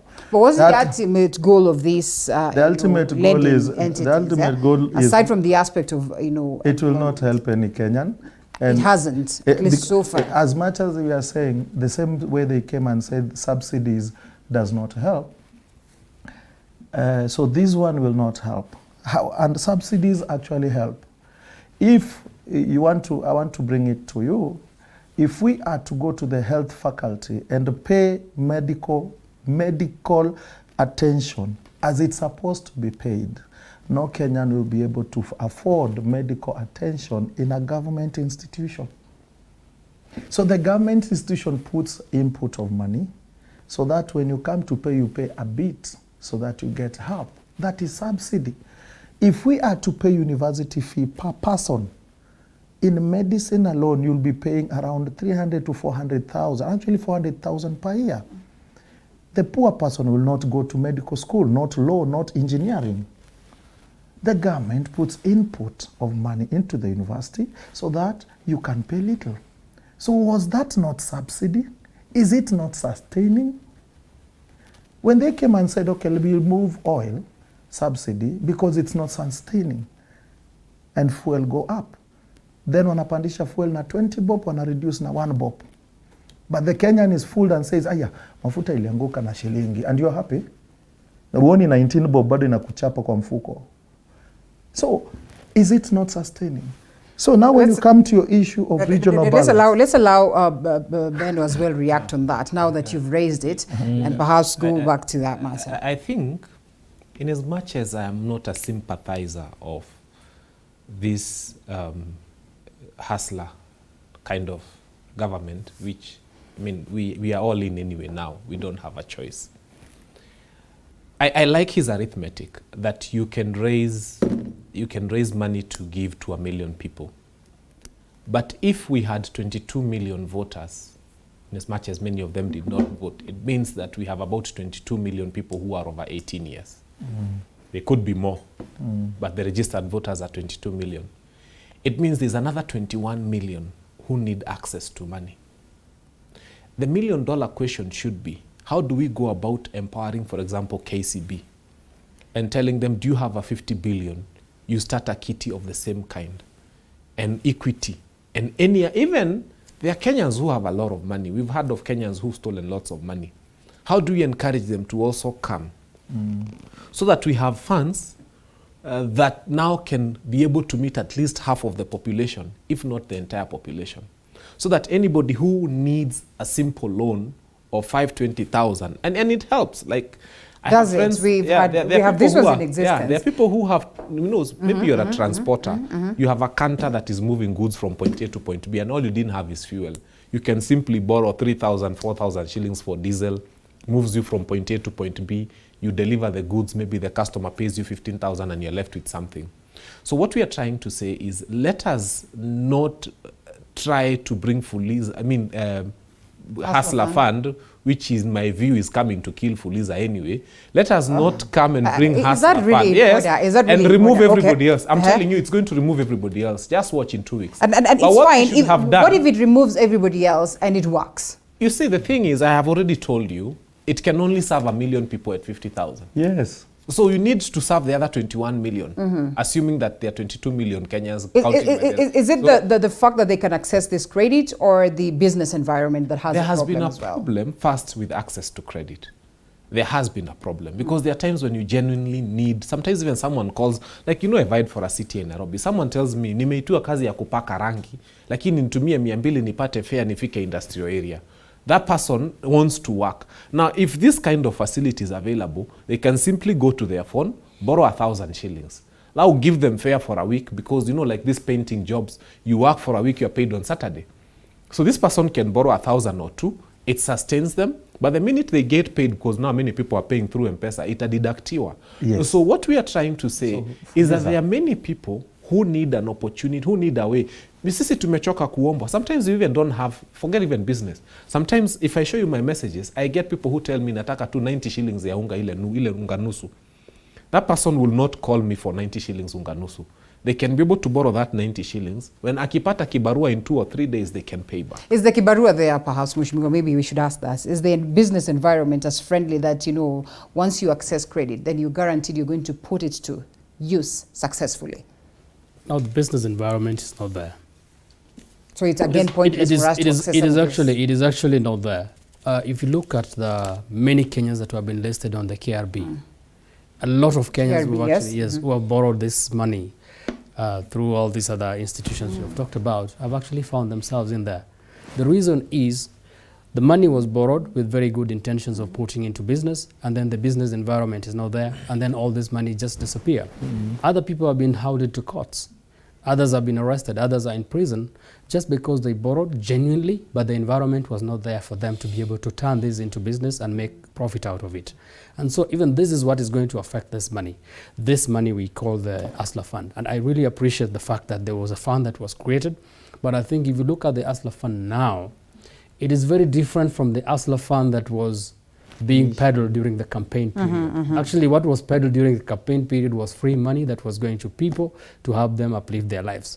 What is turning out now is a business form of money, and yet we've got the Women Enterprises Fund, which has been running since 2010. We've got the Ways of Fund. We've got the Youth Fund. National Youth If you look at the Ways of Fund, for example, and also the Youth Fund, all this money is actually money from government. It's actually exactly what we see being done now on Fulisa.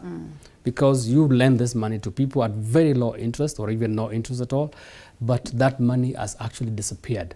Ways of Fund, for example, had a capitation of around 9 billion shillings. If you look at it now, it has come down. Why?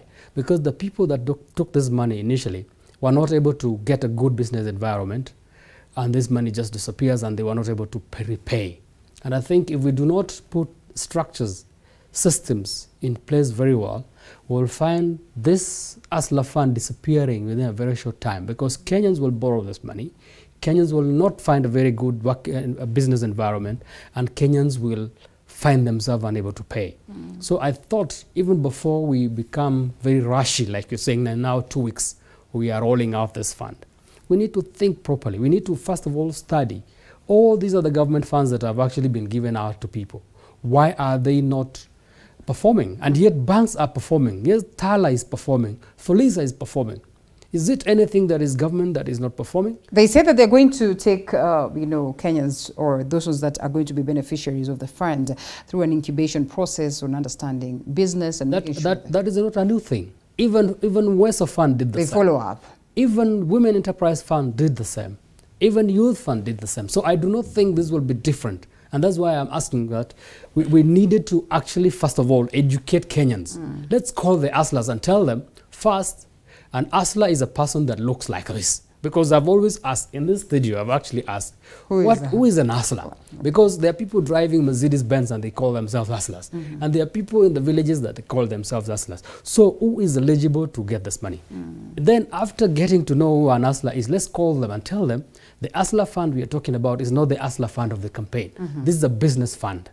And so you can only access it when you can be able to repay. And then after that, let's create an environment that will allow Kenyans to make this money turn into business.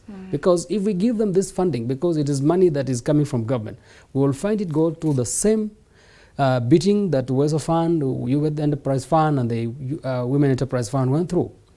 I am actually foreseeing a situation where this money is going to be another problem just like the others, unless and until we do something different.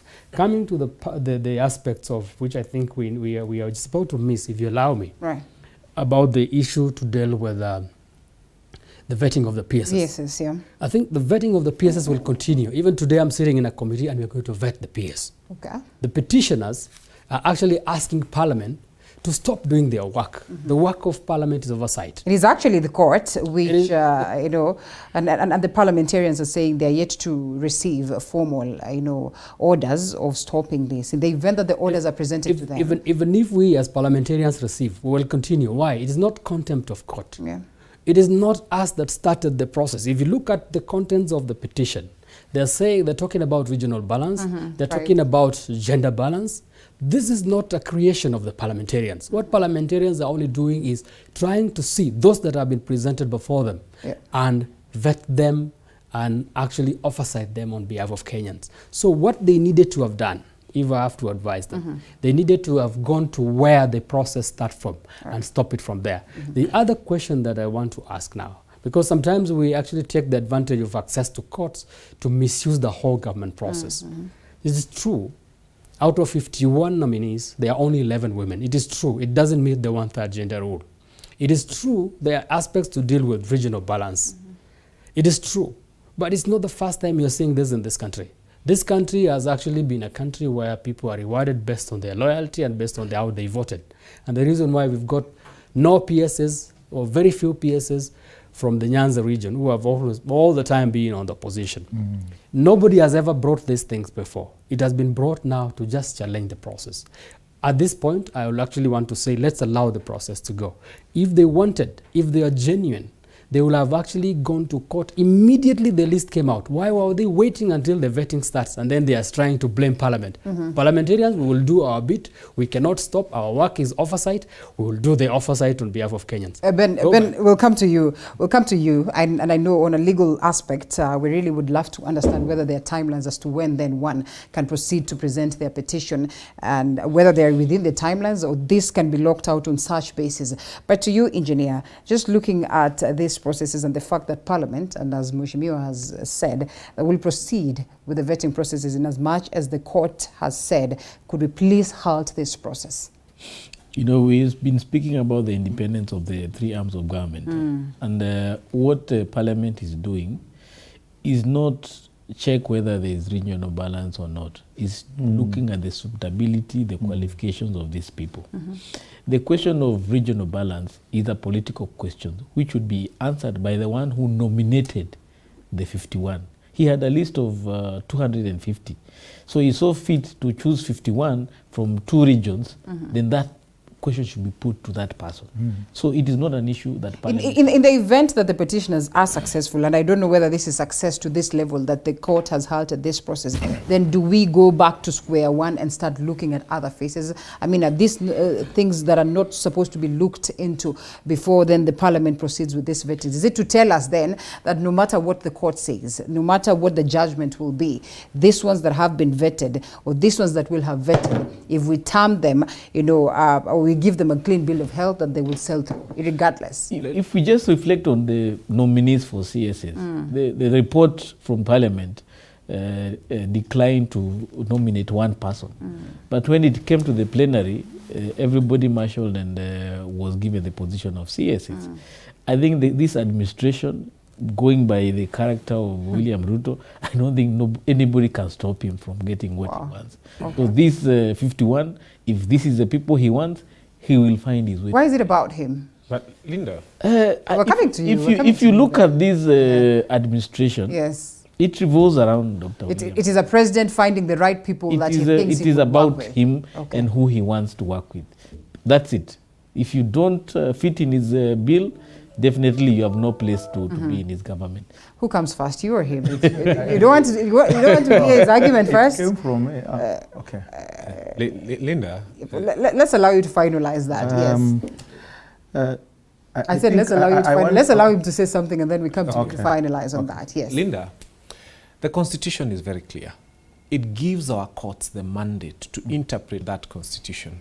It gives our courts the mandate to even make what we call judge-made law, which is precedence.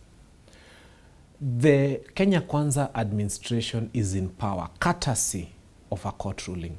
It is the court that said that they have won this election, calling the others wild goose chase and hot air and all sorts of things. If they respected the decision of the court on a matter as important as who can occupy State House, they should respect the decision of the court on a matter as not so huge and not so important.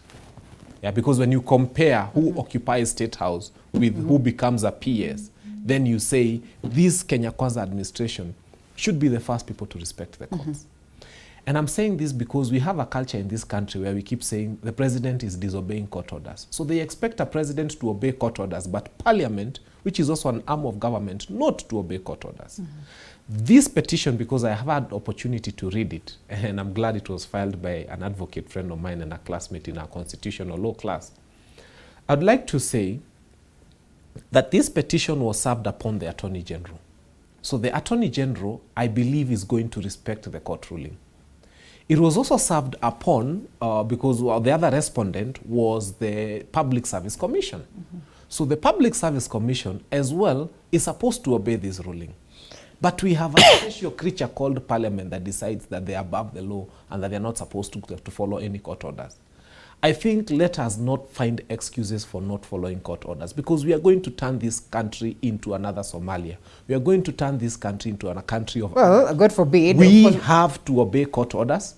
We have to respect the decision of the court. And when the court says that these people have not met the constitutional threshold, who are you as a member of parliament to come and say we are going to vet them anyway, regardless of the fact that the court has ruled that they haven't met the constitutional? Who are they? They're going to tell us after they should allow us to take a short break. We should be allowed us to take a quick short break and then we come back to you, Eric.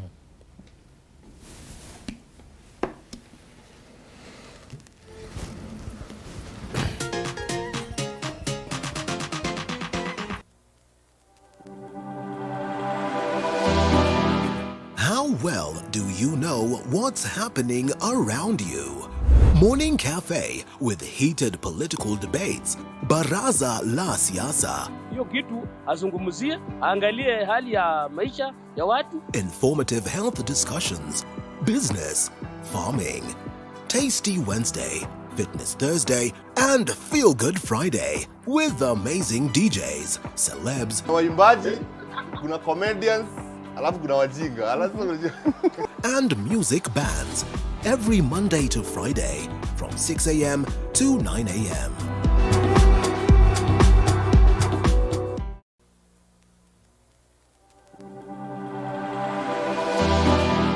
How well do you know what's happening around you? Morning Cafe with heated political debates. Baraza la Siasa. Hiyo kitu azungumzie, angalie hali ya maisha ya watu. Informative health discussions. Business, farming. Tasty Wednesday, Fitness Thursday, and Feel Good Friday with amazing DJs, celebs, waimbaji, kuna comedians, alafu kuna wajinga, and music bands every Monday to Friday from 6 a.m. to 9 a.m.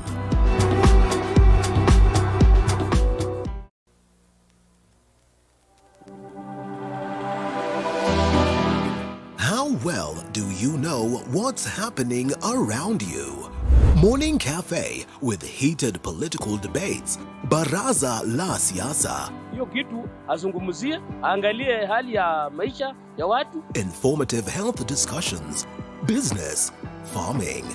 Tasty Wednesday, Fitness Thursday, and Feel Good Friday with amazing DJs, celebs, waimbaji, kuna comedians, alafu kuna wajinga, and music bands every Monday to Friday from 6 a.m. to 9 a.m.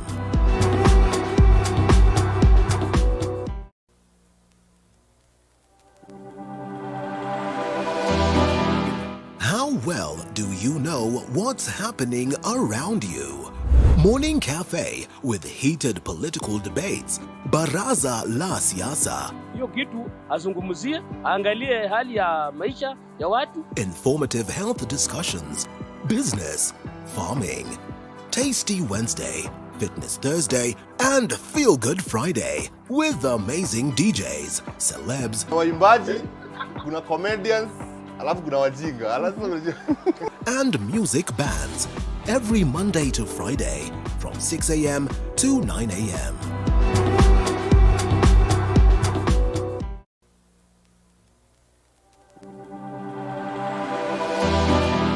How well do you know what's happening around you? Morning Cafe with heated political debates. Baraza la Siasa. Hiyo kitu azungumzie, angalie hali ya maisha ya watu. Informative health discussions. Business. Farming. Tasty Wednesday.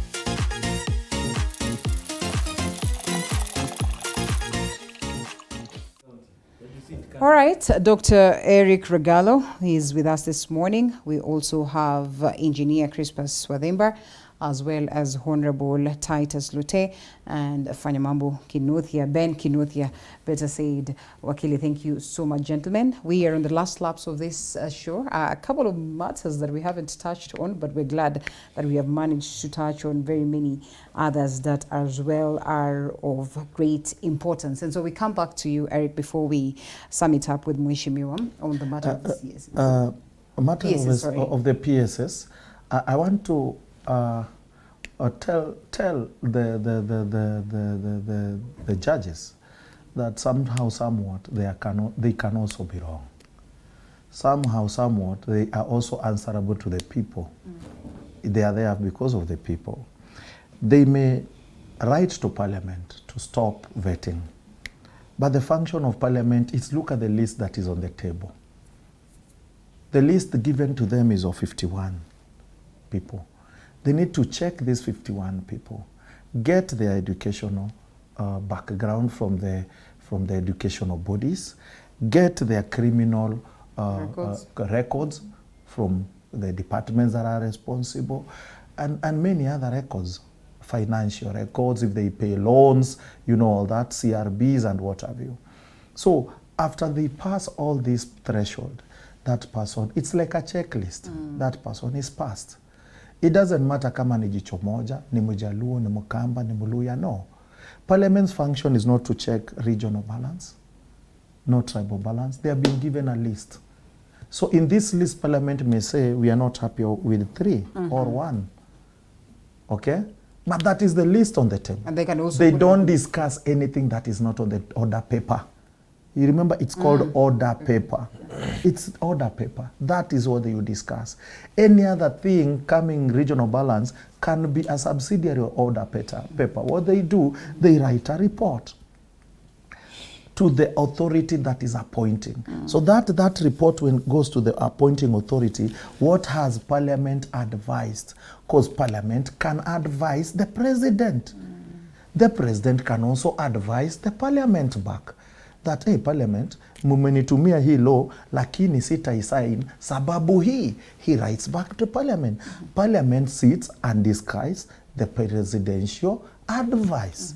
So Parliament will advise the appointing authority that brought the 51. That this 51, we are not happy with the regional balance. So what judiciary should have done, and this is check and balances, judiciary should have advised Parliament that when you are going through this, kindly check this and this. We have a feeling from Kenyans who have come to us that this is not sufficient. So when Parliament is discussing, they look at that. But you don't tell Parliament, stop. So these two okay, well, we had argued earlier on and accept the fact that we have legal minds in Parliament as well. Would it not have been in order for them to seek advisory before proceeding? Because then in this case we ask who will be in contempt of court, because the court orders dictate that this process should the order is here, and the order is clear. First, it says that Parliament is hereby restrained from receiving a list. So they go ahead and receive. So it is not their role to first receive a list that they've been told. It's their role to do oversight. But once you've been told don't receive that list, then they've been told, barring receiving, okay, then they are told do not process. Okay? They go ahead and process. And then they are told, do not even vet. So before they even get to everything, they've been told that before you even start, we've realized there's a problem before you start. And we have told the Public Service Commission not to give you those names. We have also told you not to receive those names and don't go ahead with anything that happens after receiving. At what point do you? But they go ahead and gladly receive them. Okay. And then go through. When was the question? At what point? At what point did they receive? Let me ask. When? Okay. When was the papers received? Yes. Yeah. That is what I also want to. It may have been late. It will be definitely to. What I think judiciary is trying to do is to create a wedge between the executive and the legislature. That is what they're trying to do. Because for them, they are actually failing to face the reality. They are actually failing to actually address the owner of the dog. They are actually trying to fight the dog. This is what I'll say. By the time they are writing to Parliament not to receive, Parliament had already received. Yes. So it basically means they know they have received, but they're trying to hide their weaknesses. What I say is they should have actually from the word go, immediately the list came from PSC. They should have written to PSC not to submit the list to Parliament. It is not the mistake of Parliament. The Parliament work is only to do oversight. If you are given a list of 10 people, you actually show Kenyans whether they are qualified or not. That is your work. It is not your work to appoint. The person that did not meet the criteria of gender or regional balance is not Parliament. Yes. And so it is wrong for the judiciary to be afraid to deal with the executive, because that is where the problem should have started from, including PSC that did interviews for all these people. What we are going to do, and this is what I'm going to do even after this, to look at whether they meet the integrity, the Chapter 6 issue, whether their certificates are okay, whether they meet the qualifications. Exactly. And then we will actually tell Kenyans they do. As to whether the executive will then appoint them or not is not the work of Parliament. So I am asking judiciary to act with a lot of restraint to what they are doing. Let them not cause wedges. Let them just deal with the person that is. If fire is actually blowing into a house, you don't go and try to cover the smoke. Deal with the fire, because the smoke will be there as long as the fire is there. Fire has been latent by the executive. It is the executive that need to be restrained from sending the list. What they need to do now, because the list already was in Parliament, they need to ask the executive to withdraw the list so that parliamentarians have nothing to deal with. But as long as the list is still with Parliament, Parliament has got a role to do. Just vet and tell people whether they're suitable or not. Period. And that we shelve, gentlemen, as we await to see a developing story. Definitely will be here to make sure that you're up to tabs. A couple of other matters that I would love for us to touch, the Yala conversation, and not forgetting the constitutional changes that perhaps would trigger an adjustment as to the counties. But even before that, crime on the rise, and this is making headlines left, right, and center. And of course, the CS, Kindiki Kithure, assures the people of Kenya and the people of Nairobi that this is going to be tamed. Left, right, and center, Kenyans will always have a view or a say on this matter. Some say, if you did not disband the special security unit, perhaps this would not have been happening. Some arguing that, those policemen on the lower cadre really are a little bit disgruntled. That is perhaps why they are sort of sleeping on the job. Just what is happening? Kenya is probably one of those countries that looks very stable on the face value, but really unstable if you try to open up. We have a gangster nation in one way or another. Our politics sometimes is very dirty, and that also goes into influence even the way we run our policing and all that. So the challenge we are having right now is that we have a new administration. They have come with a lot of vengeance on a few elements of the police who they believe were used by the previous administration to play politics on them. And that has created a wedge within the police force where those elements that are feeling that they are becoming victims of their work have now decided to release criminal gangs on Kenyans so that they can send a message. It's really, really unfortunate. I think this administration could have handled the issue of the special units much, much better. without involving the public, so that it cannot be seen like these people are being punished in the public gallery, and deal with them in a way that will not have led to the consequences we are having today. These gangs are everywhere.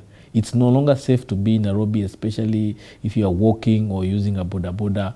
It's very, very, very unsafe. And I just hope and pray that the government can be able to stop using of force in terms of dealing with issues. This is a serious management issues that they can be able to administer in a much, much better way to deal with these units that they had commissioned in the previous administration that they want to disband, because they are the ones fighting back. And we're trying to speak caution, Eric, but do you suppose we are projecting this a little bit too much? Because the fear is real. And especially if you are within Nairobi, you would understand that literally when they speak of these spots and hotspots, and of course the government comes aboard to confirm that, then really it sends a lot of fear. In psychology class, which I attended, you are taught the mind psychology and how you develop the mind. So you want to engineer the mind to believe they are powerful, you just start telling that mind from young age, hey, man, wewe ni mzito, wewe unaweza kuwa president. That kid grows with a mentality of oomph that they can make it. So the psychology that we had in the last 2-3 years was the hustler psychology. And hustler psychology went down and told those people that, hey, hii serikali itakuwa yenu. Itakuwa mama mboga, itakuwa mtu wa pikipiki, and itakuwa nini nini. So Eric, what are you telling us? It is psychology. We are in the psychology class. I'm just trying to read so what it is that the you mama say. mboga works hard to reinvent themselves better. Okay? And the mentality down there, I'll be honest with you, those people who are downtrodden, people who are trying to survive, they are the ones knowing they called hustler. People who are working in parliament, like my brother here, and people who are doing banking and big jobs, doctors, they are not in the hustler thing. They will not even agree to be called that name. Of course, parliamentarian will atajita hustler just for the sake of politics, but they will not agree. So these hustlers come out. Mtu wetu amechukua. Ni sisi tuko kazini. So they do their job. So wako kazi. That's why they can do their job during the day, glare of the lights, and not caring whether CCTVs are watching. And it is like that. So it is more of mind psychology. Believe you me, you will be who you are when the person who is engineering you give you the oomph. That is the question I'm asking myself again. If that comes to my mind, then I ask my question really. We are going to create 1,000 dams in Kenya, knowing that one dam costs 24 trillion. Billion. Billion, sorry. And that means 1,000 dams will cost 24 trillion. And a dam has an acreage of around 600 acres, Karimeno Dam. So 600 acres of 1,000 dam, that is 600,000 acres. What is the acreage of Kenya? So everybody will leave all the Ushago areas for the damming. We come to Nairobi and towns. And then our GDP is around 13 trillion. Again, the dam cost of 24 trillion in the matter of 5 years. Are we going to sustain? Are we going to form these dams? So when you give that mindset to Kenya, there are people who believe, hey, tutakuwa tunaoga. What will happen when that water is not there? Because 1,000 dam is a big, big wild goose chase. Kama sasa Maybe he meant swimming pools. Okay, well, interesting. And you know, indirectly, Mheshimiwa, Eric answers your question as to who a hustler really is. But yes, do you subscribe to what it is that he argues? And I mean, what will it take for us to address this question of insecurity? Two things. Number one, this administration came hell-bent on trying to stop everything that President Uhuru Muigai Kenyatta was doing. Yes. And one of the first things they did was to stop Kazi Mtaani. A bad move.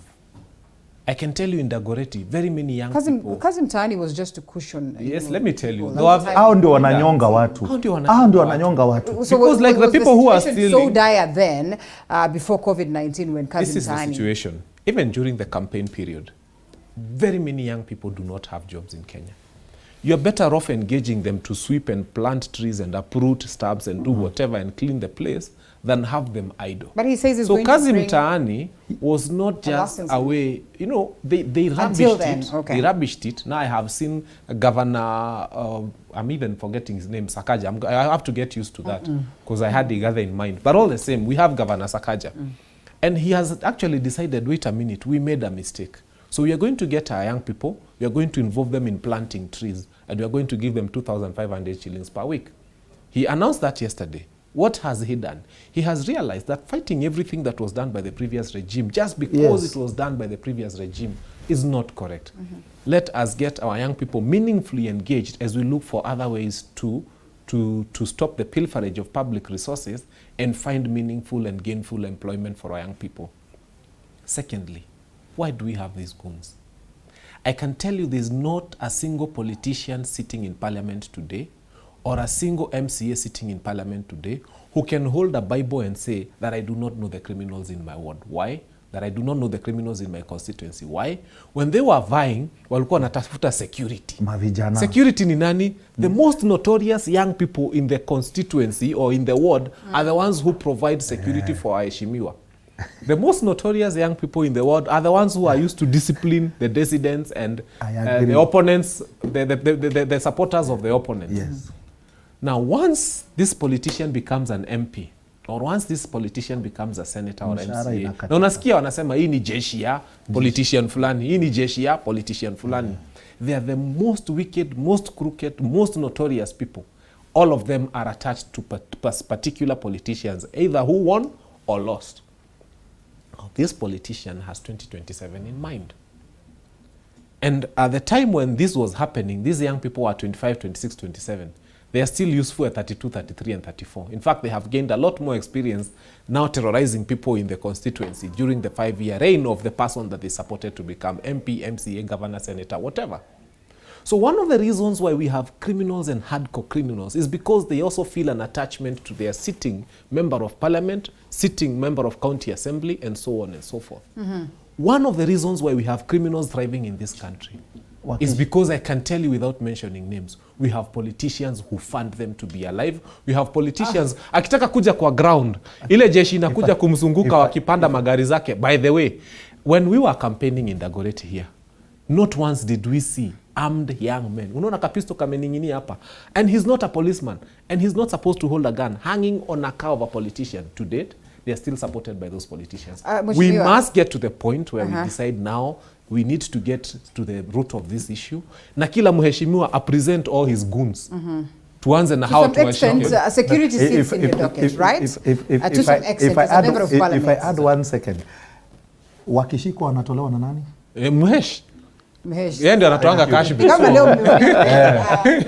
And you see security sits in their dockets as members of parliament, by the way, beyond, that, legislation, oversight, as well as representation. And, education that is under the NGCDF or CDF, as well as security, sits in here. To be honest, would you really want to see your constituency, if not your county, go down with what it is that we're having as claims? Well, thank you. To be honest, I do not want to see my constituency, which is called Kacheliba constituency, go down with issues of insecurity. But I think just to little bit talk about what my friend has said here, that every politician or MCA probably could be having goons. I think these are scenarios that are different. We've got the rural counties and the rural constituencies, and also we've got the urban constituencies, urban counties. So probably what my colleague is saying here is about the urban counties and constituencies where you have to go with goons. For us, we do not have those kind of goons. And I think there's something that is coming out very clear, that immediately we withdrew the Kazi Mtaani, where young men used to get money from government. Then we started seeing the rise in crime in the cities. And I want this to be taken as a lesson to this country and also to the leadership of now, because there are counties and especially constituencies where I come from. On Saturday, we were burying some 2 people, a father and a son, who were killed by bandits. We buried them, and we were actually screaming on top of our voices that the government is actually failing. Why? It's because the government in some regions, there are regions in this country that are totally neglected. they are totally neglected. They are not in government. In fact, some of them even do not know who the president is. But the only thing they see about the president and the government is when there is a military operation, which again does not benefit them. It benefits the military people who draws huge amount of salaries and allowances to go and beat up everybody for crimes of some few people. The fact that we can actually see crime rising in the city because there is no money that goes to the young people in form of Kazim Tani basically tells you that if the young men are not empowered in any way, we expect crime to rise. And I will speak on behalf of the rural constituencies, the northern part, the West Pokot, the Baringo, the Turkana, where the CS was actually breathing fire and saying, you're going to know who we are, we're going to deal with you. In vain. Have they addressed the issue to deal with what alternative means of income, what alternative means of survival are they provided to these young people? The fact that these people are always beaten by government, and there is what we call the communal punishment, which I totally disagree with, that if there is a thief that steals livestock from somebody, the whole community is rounded up and beaten, including a one old baby. They're all beaten to death, some of them. And I think we want to reject that, to say government needs to start addressing the issue to deal with ensuring that people are having sources of livelihoods. And so we will see the crime rates coming down, not only in the cities, because now this crime thing is raising a lot of eyebrows because it is now happening in Nairobi. You are mugged from anywhere, including up to Jaguar House. But what has the government been doing to the people of Kachaliba constituency, for example, the people of West Pokot constituency, the people of Tiati constituency, the people of Turkana constituency, for example? These people have always been left. And so let the government wake up now from their slumber and smell the coffee and know that if people are not empowered in any way like we are seeing now, crime rates will go up. Yeah. It's unfortunate that in as much as there's that assurance from, the people in authority, Kenyans do not really have the confidence that such. But I also want to agree with the panelists that politics and security is a big issue. Remember in Nakuru, just before the elections, we had the gangs that were killing women. And it was alleged some of these gangs were supported by politicians. Unfortunately, 2 out of those 3 politicians who were accused got re-elected. And we may have to contend with this element of criminal gangs influencing the kind of politics we go through in the next 5 years. But I just feel that this administration, the goodwill it is enjoying from Kenyans across the board, whether those who voted for them or not, they should use that to really leverage on that and take advantage of the wisdom across the divide. Whatever Azimio may have that is good, we don't throw it away. Take advantage of that and work with the various political players to navigate this very difficult time. We have Kenyans who have been killed just because of going around their business because of criminal gangs that are surrounding about our cities and urban areas. We need to work together as a country and be able to sanitize or bring sanity in our security sectors. We cannot afford to pay politics with the people, Kenyan lives, and it's very unfortunate that that is happening today. All right, and I hope, yes, we just on the same, yes. Yeah. You know, if you walk into Nairobi, 200 meters in any direction, you'll not miss a wines and spirits. 200 meters in any direction. Yeah. What am I coming to? There's a way a police Land Rover always goes to greet the owners of wines and spirits. I think they like them, and they have to greet them by the hand. They have to greet them. And my understanding is that there's a police Land Rover available to go to every wines and spirits. They could be available too. Just to greet them. But there are serious violent crimes happening outside our wines and spirits. But unfortunately, the police are not able to see them. I wish they could greet crime the way they greet the owner of the wines and spirits. And I can tell you, Kenya will be a peaceful nation. The other reason why we have insecurity is very simple. How do we handle our politics post-elections? Post-election violence is always there. Yeah. It can be a mama violence. It can be a silent violence. It can be such things that are happening and you don't know. I'm not saying those muggings must be people who are hungry, want money. It could be some people who are feeling very aggrieved. So how do you handle? That's why I say it's all about psychology. Okay. How do you handle some of these things? Do you want to tell me Kenya was doing better when Uhuru won and Raila was out. And how is it that 5 years we didn't have such muggings and kupigwa geta and Were they whatever? not there? They were there. Maybe they were just not being Okay. reported. Yeah? So what's happening is, do we have unity? Do people love one another? Are we coming together kutuliza joto ya siasa? Ambayo ni uchungu sana. Tumeondoka pale. Okay. If you're on the losing end, you know that in Yatari sana, you know we have to close. Yes. And what I want to say is, I'm not saying we do handshake, but somehow we have to work together. But by and large, we should not get to engage in crime, as a justification of the bad things that have happened to us, that, oh, politics did not go in favor of me, and therefore we engage in crime. I think beyond the government, this is our country, and we need it as peaceful as possible. Reverend Harrison Kosgei reminds us of the conversation on competency-based curriculum. He's from Lesos, Nandi County. He says, itolewe kabisa. I hope you have presented your submissions, gentlemen, to the team that is handling this. Chakamoi Paul, good work. Honorable MP Kacheliba constituency. Dr. Titus Leto. Alex Maraga is watching from Nax. Lydia Nyaga watching from Mombasa. Says the interview is quite engaging. Asante sana, engineer, Honorable Leto, as well as Daktari and Wakili. Of course, lots of feedback, but I am told that time is completely out of our side. Feedback in relation to the conversations that we've had. We hope that some other time we get time, and also that you create time as well to join us for more sessions. This for posterity, and this for the sake of the nation. And I think on this very note, gentlemen, you will allow us to close without giving you parting shots. But yes, there's always a next time. Last speaker, Dr. Eric Regalo, political analyst. Next to him is a governance expert, that is engineer Crispus Wadhimba. And right next to